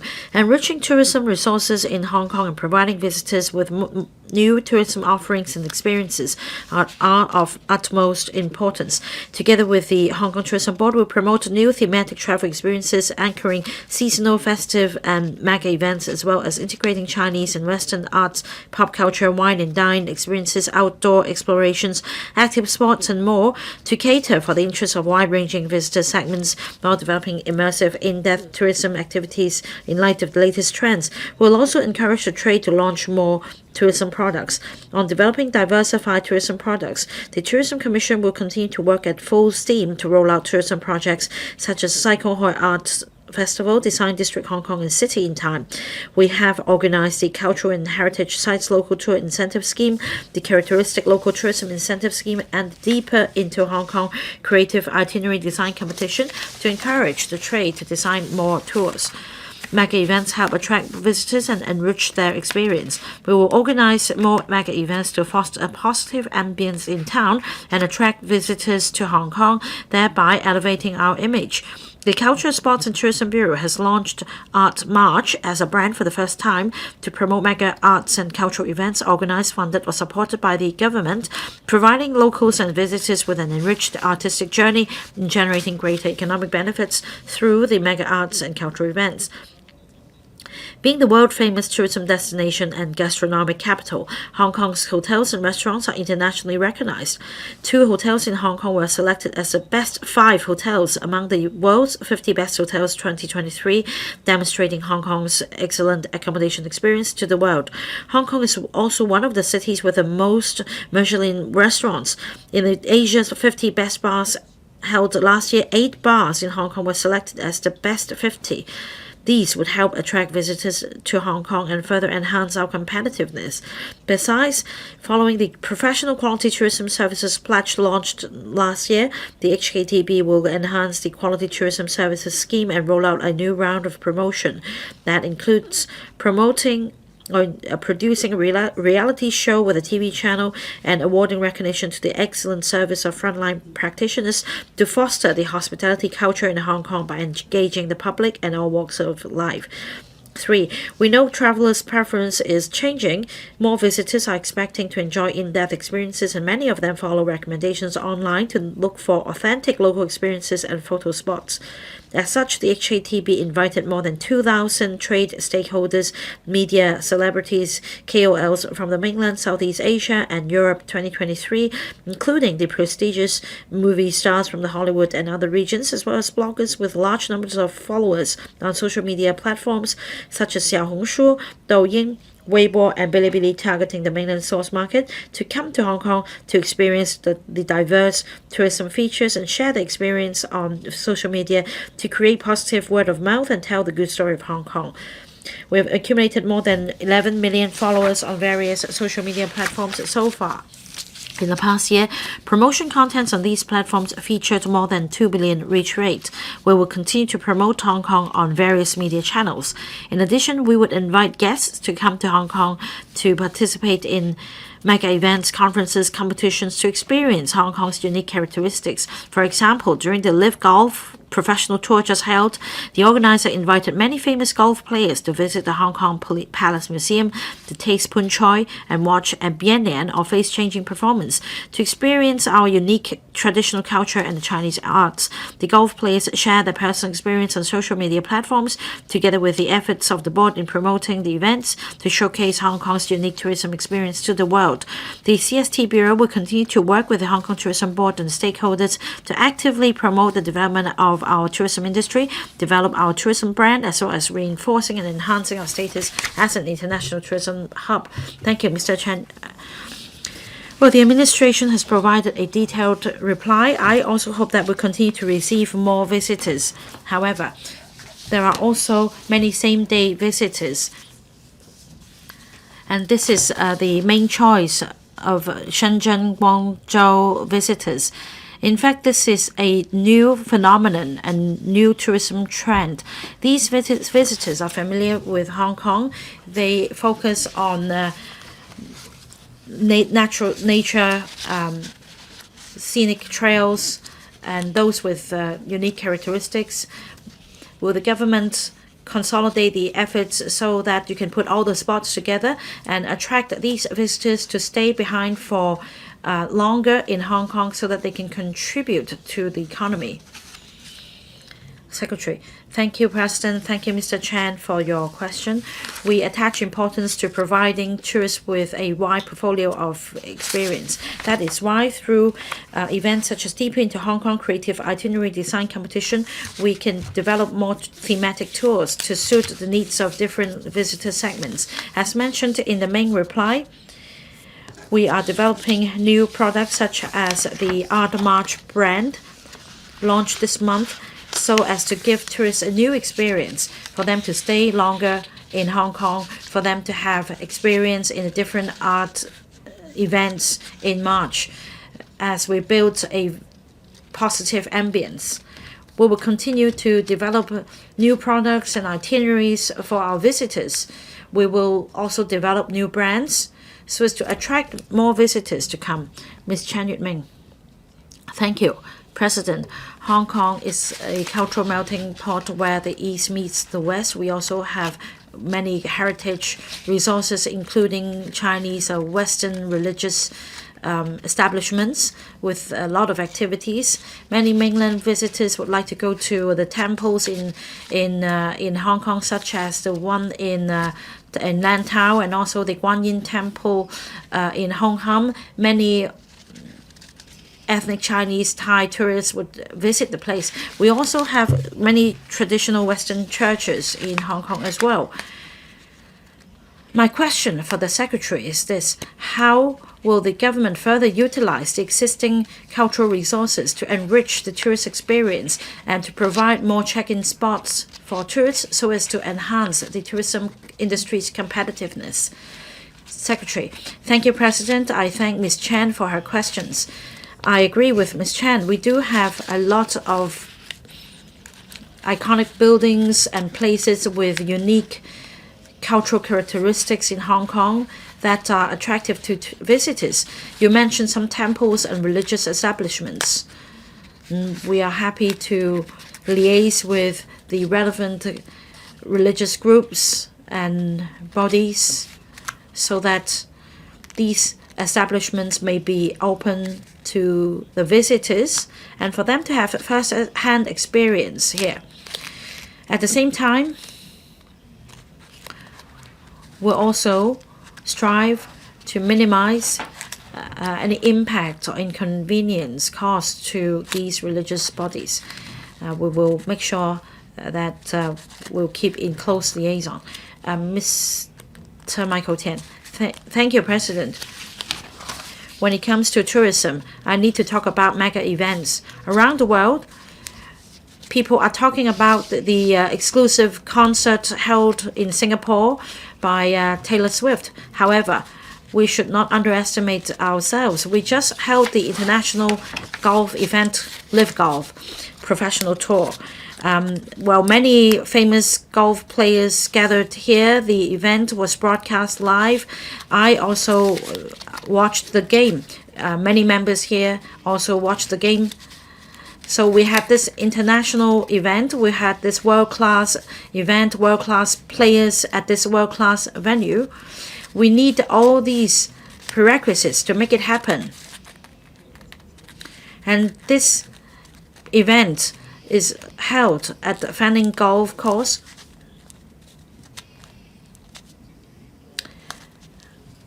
Many golf players, use the long-range tactics. Well, anyway, please put your question. This event has been broadcast live. It's now a very famous world-class event.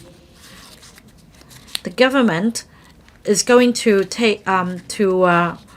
resume one of the three major courses in order to build houses. Well, this will undermine people's impression of Hong Kong's commitment to promoting sports events. Well, we need to show the world that the government is committed to developing mega events economy. Secretary, you just mentioned that you took golf players to visit the Hong Kong Palace Museum. Well, did you tell others that we used to have 3 courses at the Fanning Golf Course? Now one has been resumed for housing production. So it will look bad. So will you do some lobbying and convince the government not to pursue the 10,000 PRH production target at that site? Secretary, thank you, President.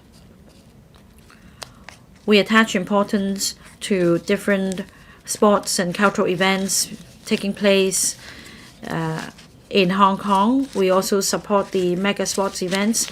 Now, to answer the member's question, well, there were justifications in resuming some of the land at the golf course for housing production. The matter was widely discussed in the community.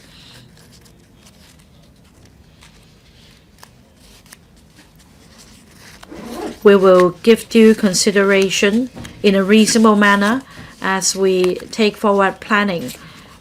In fact, the majority of the site resumed is used for recreational and leisure purposes at the moment. We also support the organization of international and world-class golf events, and so far we have not encountered mishaps. Dr. So Chung-wing.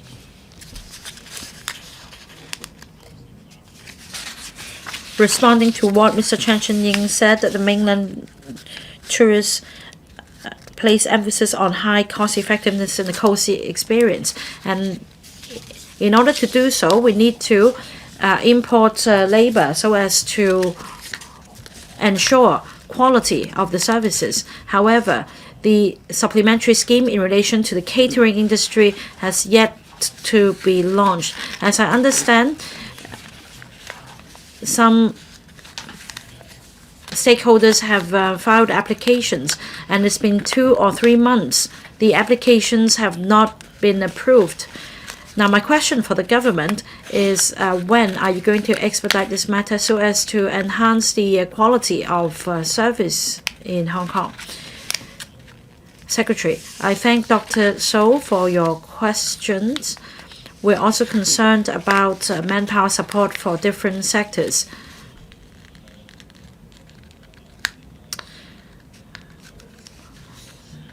Spearheaded by the Labor and Welfare Bureau, we have different labor importation schemes.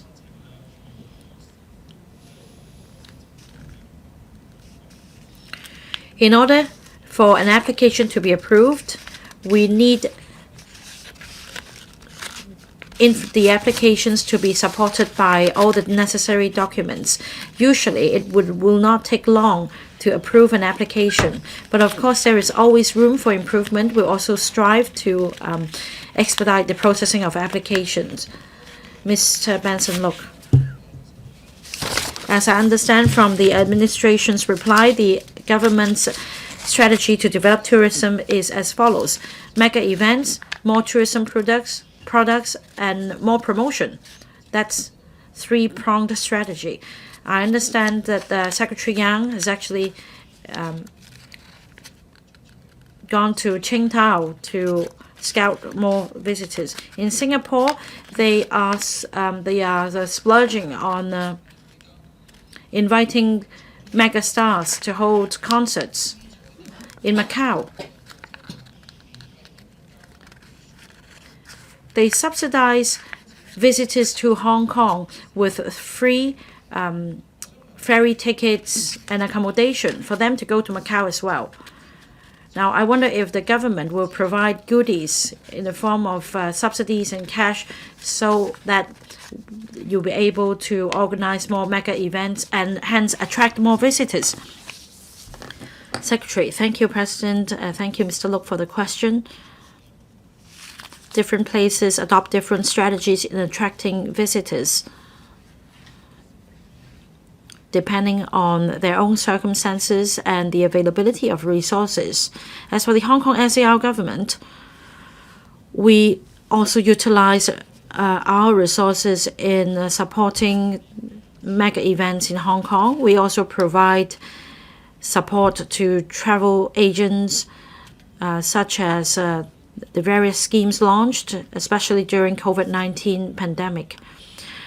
We consider different means to further attract more visitors to come. We keep all options open. We also launched some schemes to provide goodies to visitors in the form of coupons, vouchers, so as to enrich their experience here and for them to make greater contribution to our economy during their stay. As I said, we'll continue to adopt different strategies to attract more visitors. Mr. Tony Chair. Thank you, President. To make Hong Kong a capital of hospitality and attract more visitors to come, the government has planned to hold mega events throughout the year. These mega events include large-scale activities with local characteristics, as well as international world-class events. We should support this effort. However, from the perspective of an individual tourist, it is important that they're given a good experience. Apart from shopping and dining, how do we build ourselves as a capital of hospitality? Services are important. In fact, in recent years, many tourists have found that there is an attitude problem among the services industries. So within this year, is the government going to do something in order to improve the quality of services and the attitude of the frontline practitioners? Secretary. Thank you, President. Thank you, Mr. Chair. As mentioned in the main reply, the HKTB, or the Hong Kong Tourism Board, has launched various initiatives so as to foster the atmosphere of, or foster the hospitality culture in Hong Kong by engaging the public and different sectors. That includes the production of a reality show so as to encourage all sectors to provide better services to our tourists. Our services industries are doing very well. There are 2 hotels selected as the best 5 hotels among the world's 50 best hotels 2023, as well as 8 bars in Hong Kong selected as the best 50 in the Asia's 50 best bars. So I'd say that by and large we enjoy a very good reputation as a capital of hospitality. This can be shown through the best hotels and bars in Hong Kong. Of course, everyone should do more to give tourists the best experience. Last question seeking an oral reply. Honorable Steven HO. Thank you, Mr. President.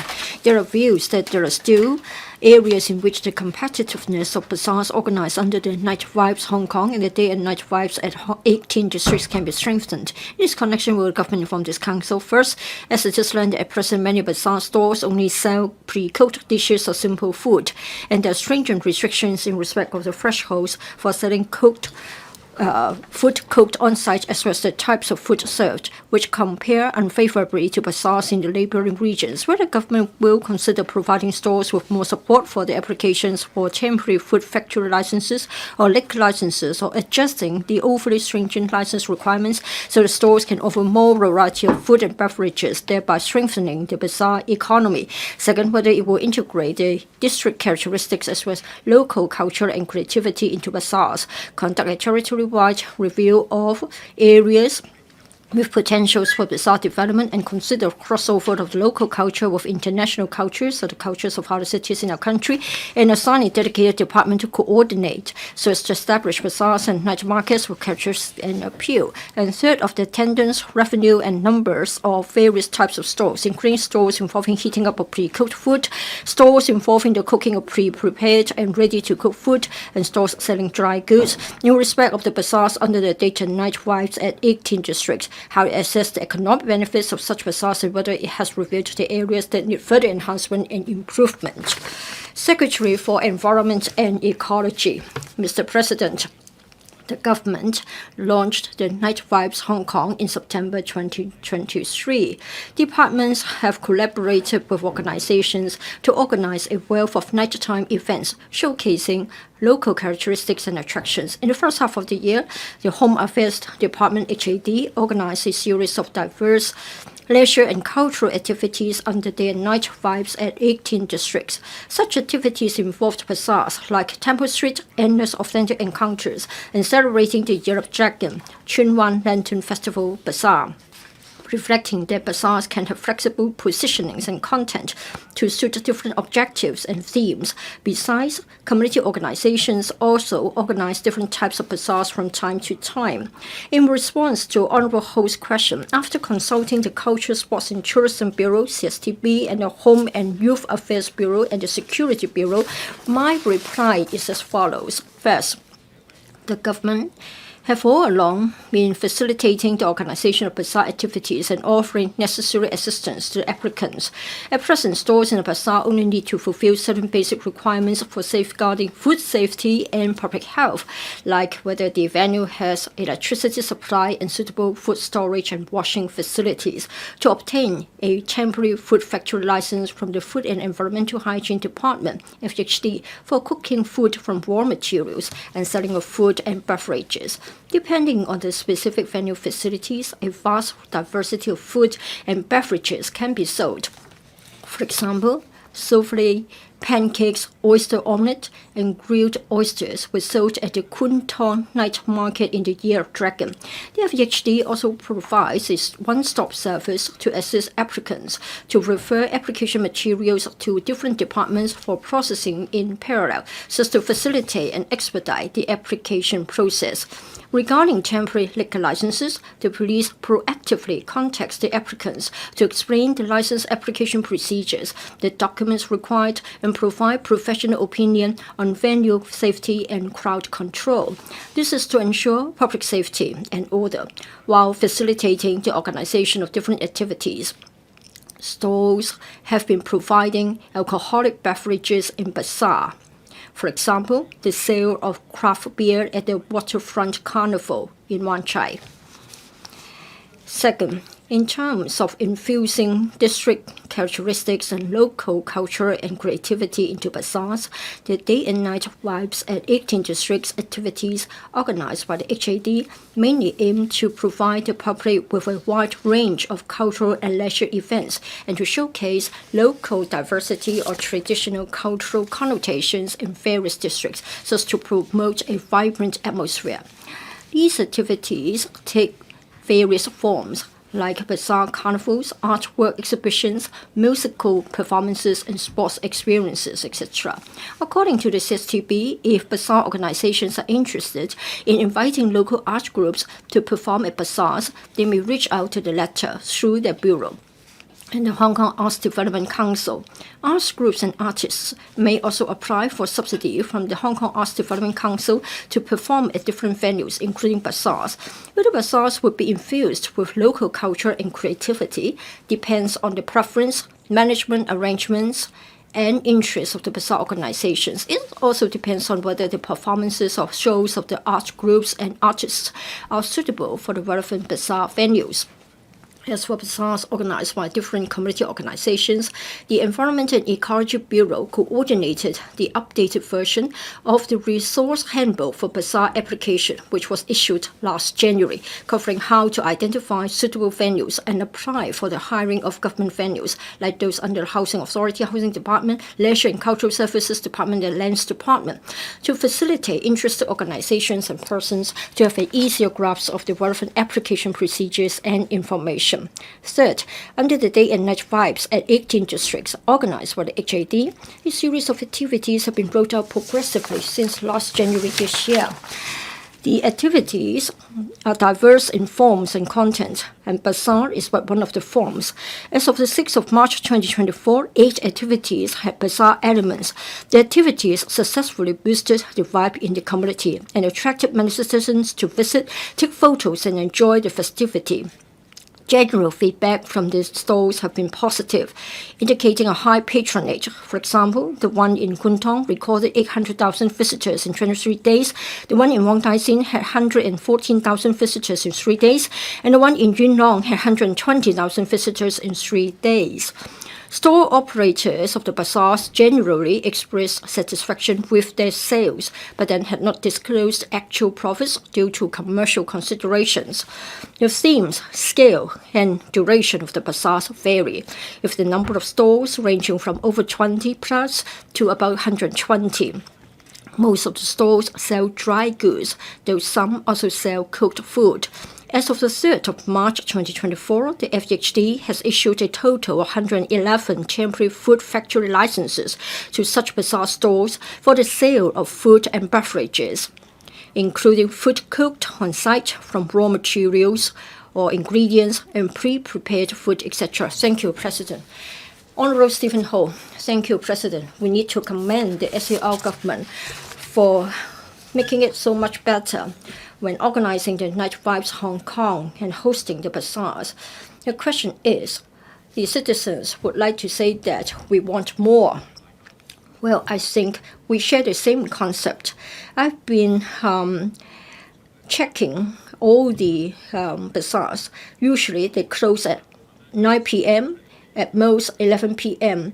By the time you come out after dinner, you are not hungry. So citizens really want to stay longer, but they can't. For Changsha and Chongqing, they have much longer operating hours. Is it because we haven't got the right venues? So that it shows that we haven't got sufficient venues for the Night Vibes Hong Kong. Will the government consider finding suitable sites in the new development areas so that we won't be getting complaints from neighbors around the sites, and then we can strengthen our night bazaars? Secretary. Thank you, President. Thank you, Honorable Ho, for your advice. Of course, the SL government will continue to boost all sorts of activities, whether we're talking about bazaars, night vibes, or days and night vibes, so that we can promote a better atmosphere, so that we have better vibes and we can have economic benefits. Just now you were saying that perhaps the operating hours were too short. I think we can certainly look at that, and if necessary, and if they are popular with the visitors and citizens, they want to have longer hours, we'll certainly consider that. As the issue of land and venues, we have been looking for new venues for different types of activities, so that we have the right vibe for the economy to rejuvenate. Professor Chen Ming Kwong. Thank you, President. I agree entirely with what Stephen Ho has said in his main question. That is, we need to have attractive bazaars and markets. But then for the Night Vibes Hong Kong and the day and night vibes at 18 districts, they are time limited. Some only run for a few days. Others are not well publicized. As a result, some citizens are not able to attend before they are closed. So for time-limited bazaars, I think they are limited in their promotional efforts and impacts, and we're not able to drive our economic development. So will the government enhance the publicity efforts? Will the government take the initiative to set up permanent bazaars and night markets so as to boost consumption and attract more tourists? Who will take the question? Thank you, President. As I have said, the government will spare no efforts and resort to different ways and means to rejuvenate the atmosphere and will promote bazaars. Bazaars take different forms and they have different objectives. Say, for example, we may have time-limited bazaars running for a short period of time. We may also have long-running bazaars. Say, for example, Temple Street, and then in Mong Kok with the ladies' market. And so you can tell that we do have permanent bazaar activities. So they take different forms. We've got a diversity of activities. We have got more than bazaars under the Night Vibes Hong Kong and day and night vibes at 18 districts. All such are aimed at creating a very good environment so that we can attract different kinds of citizens and different kinds of visitors to come. Mr. Lee Chen-keung. Thank you, President. I think bazaars are usually found in older districts. We need wider passageways. We need the right lighting. We need places for clocking in. We need areas where young people can come and go. Well, we do have daycare teams. Can we not resort to them to get some good ideas from them so that we can create a better program for the bazaars and come up with better stalls so that visitors from different parts of the world can find the right one for them to enjoy, like introducing the fire dragon shows to them. Yes, Secretary for Home and Youth Affairs. Thank you, Mr. Lee, for his question. Indeed, he's right. For each district, we have got a different set of characteristics. On the 1st of January, we have the new term of our district councils. Many of them have set up working groups, and we have been listening to the views and suggestions of the district councillors. We have been partnering with the district councillors. Say, for example, in Junlong, we have the carnival. And in fact, district councillors and their care teams are putting their heads together. And chambers of commerce have also joined hands with them, and the impact is good. We have traditional stores selling traditional foods. We have also got local agricultural produce on sale. And besides, there are also cultural icons there for people to clock in. And in addition to dragon dances, we've also got a very unique performance. That is, in Shuttlecock, we have the dance of the fishermen with some lanterns. I think it is an intangible heritage item as well. So we do have a diversity of shows and activities, and we're grateful to the district people, the district councillors, and the local chambers of commerce for taking part so that we can showcase the characteristics of different districts. You have probably noticed that around about Lunar New Year in Kwun Tong, again, the night market attracted many visitors, including many mainland visitors. On the television news, we saw such visitors being interviewed, and they were well received. Mr. Tan Ka-pew, President, I think it is good to see the day and night vibes at 18 districts being launched. So young entrepreneurs, shop owners, etc., have all commended the government for promoting this idea. I think the key element is local characteristic. We need to showcase the local characteristics. In Wong Tai Sin, the religious element, and in Kwun Tong, the activities were held at the waterfront, so we weren't causing any nuisance to any residents nearby. Now, my question is, we have come up with different ideas. We can make use of the temples in Wong Tai Sin, and we can also welcome the national games by setting up a permanent bazaar. But which bureau, which department will be taking the lead, which will steer the activities so that we can come up with a permanent bazaar for both locals as well as visitors? Which bureau will be involved? Secretary for the Environment and Ecology. President, for night markets and bazaars, they take different forms and contents. We have government-led bazaars, say, for example, under the Night Vibes Hong Kong or the Day and Night Vibes at 18 districts.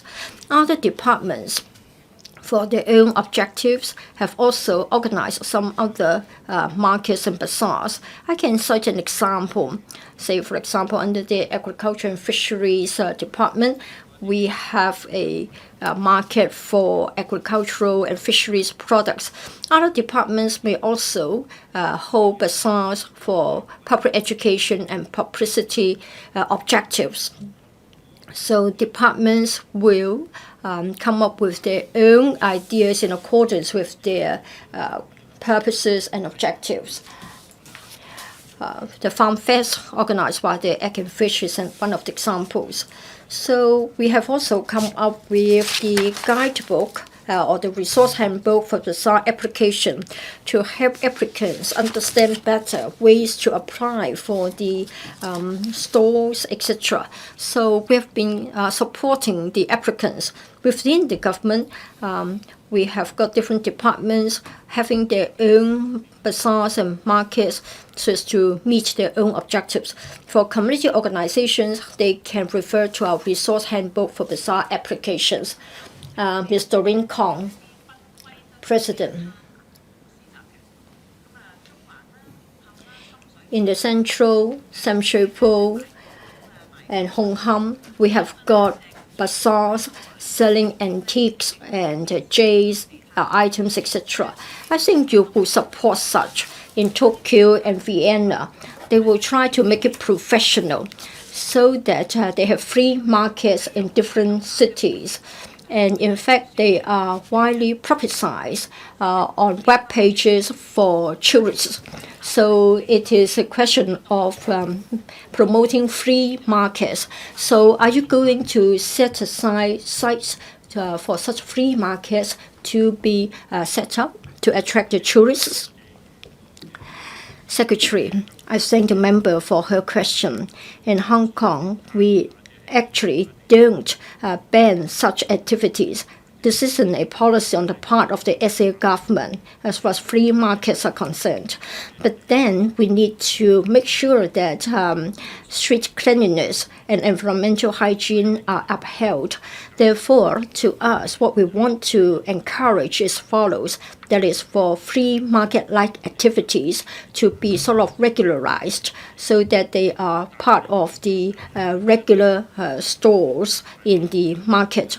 But of course, from time to time, we can accommodate activities like free markets. Or maybe that's more suitable for other cities, but still we can consider the idea. But generally speaking, for itinerary hawkers and for itinerary stores, we would rather want to have them being regulated in a more orderly fashion. I think that caters for the local circumstances in Hong Kong. Mr. Vincent Chang. Thank you, President. For the Temple Street Night Market or the Temple Street Bazaar, it has been there for half a year and is hugely popular. More than half of the customers are tourists now. 5 months have passed, and I know it is approaching the end.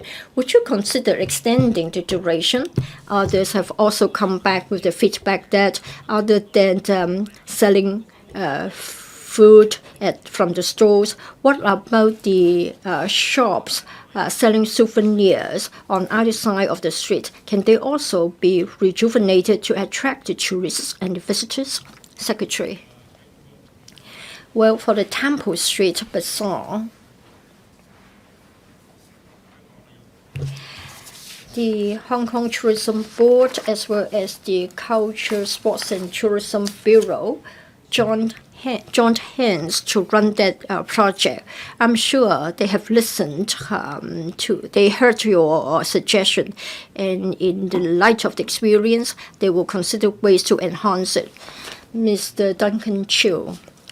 Thank you, President, for the day and night vibes at 18 districts.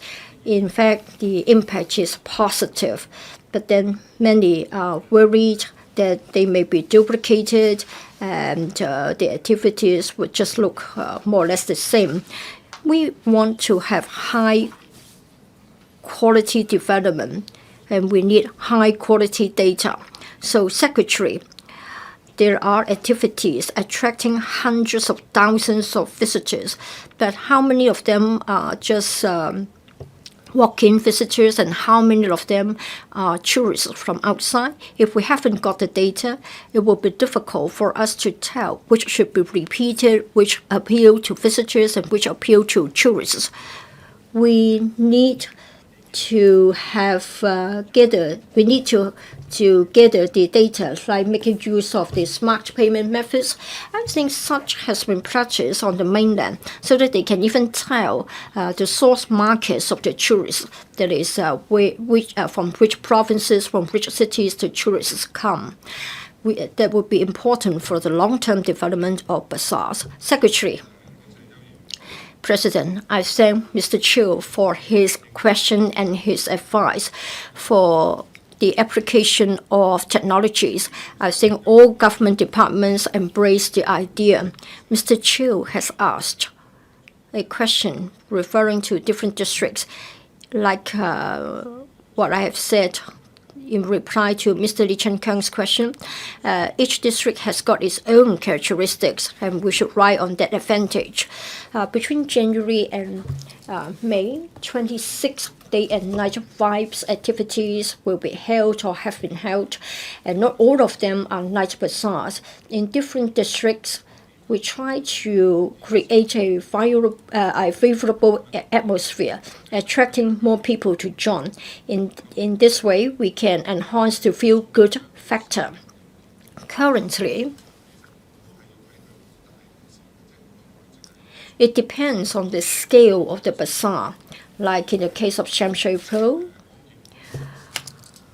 In fact, for 2 consecutive weekends, we have generated very good results, but we shouldn't just be looking at the number of attendees. In fact, the shops nearby have also seen a boost in their business, and it has got extensive media coverage. Probably it has generated $20 million worth of business, and in fact there was a shop having takings up to $1 million because it's a shop that sells electronic products, so they were able to benefit from our sort of activities. So in fact, Mr. Duncan Chew's idea is good, and we can consider greater application of technology so that in the future activities that we are going to organize, they can be considered, and if necessary, we can certainly benefit from Mr. Chew's advice.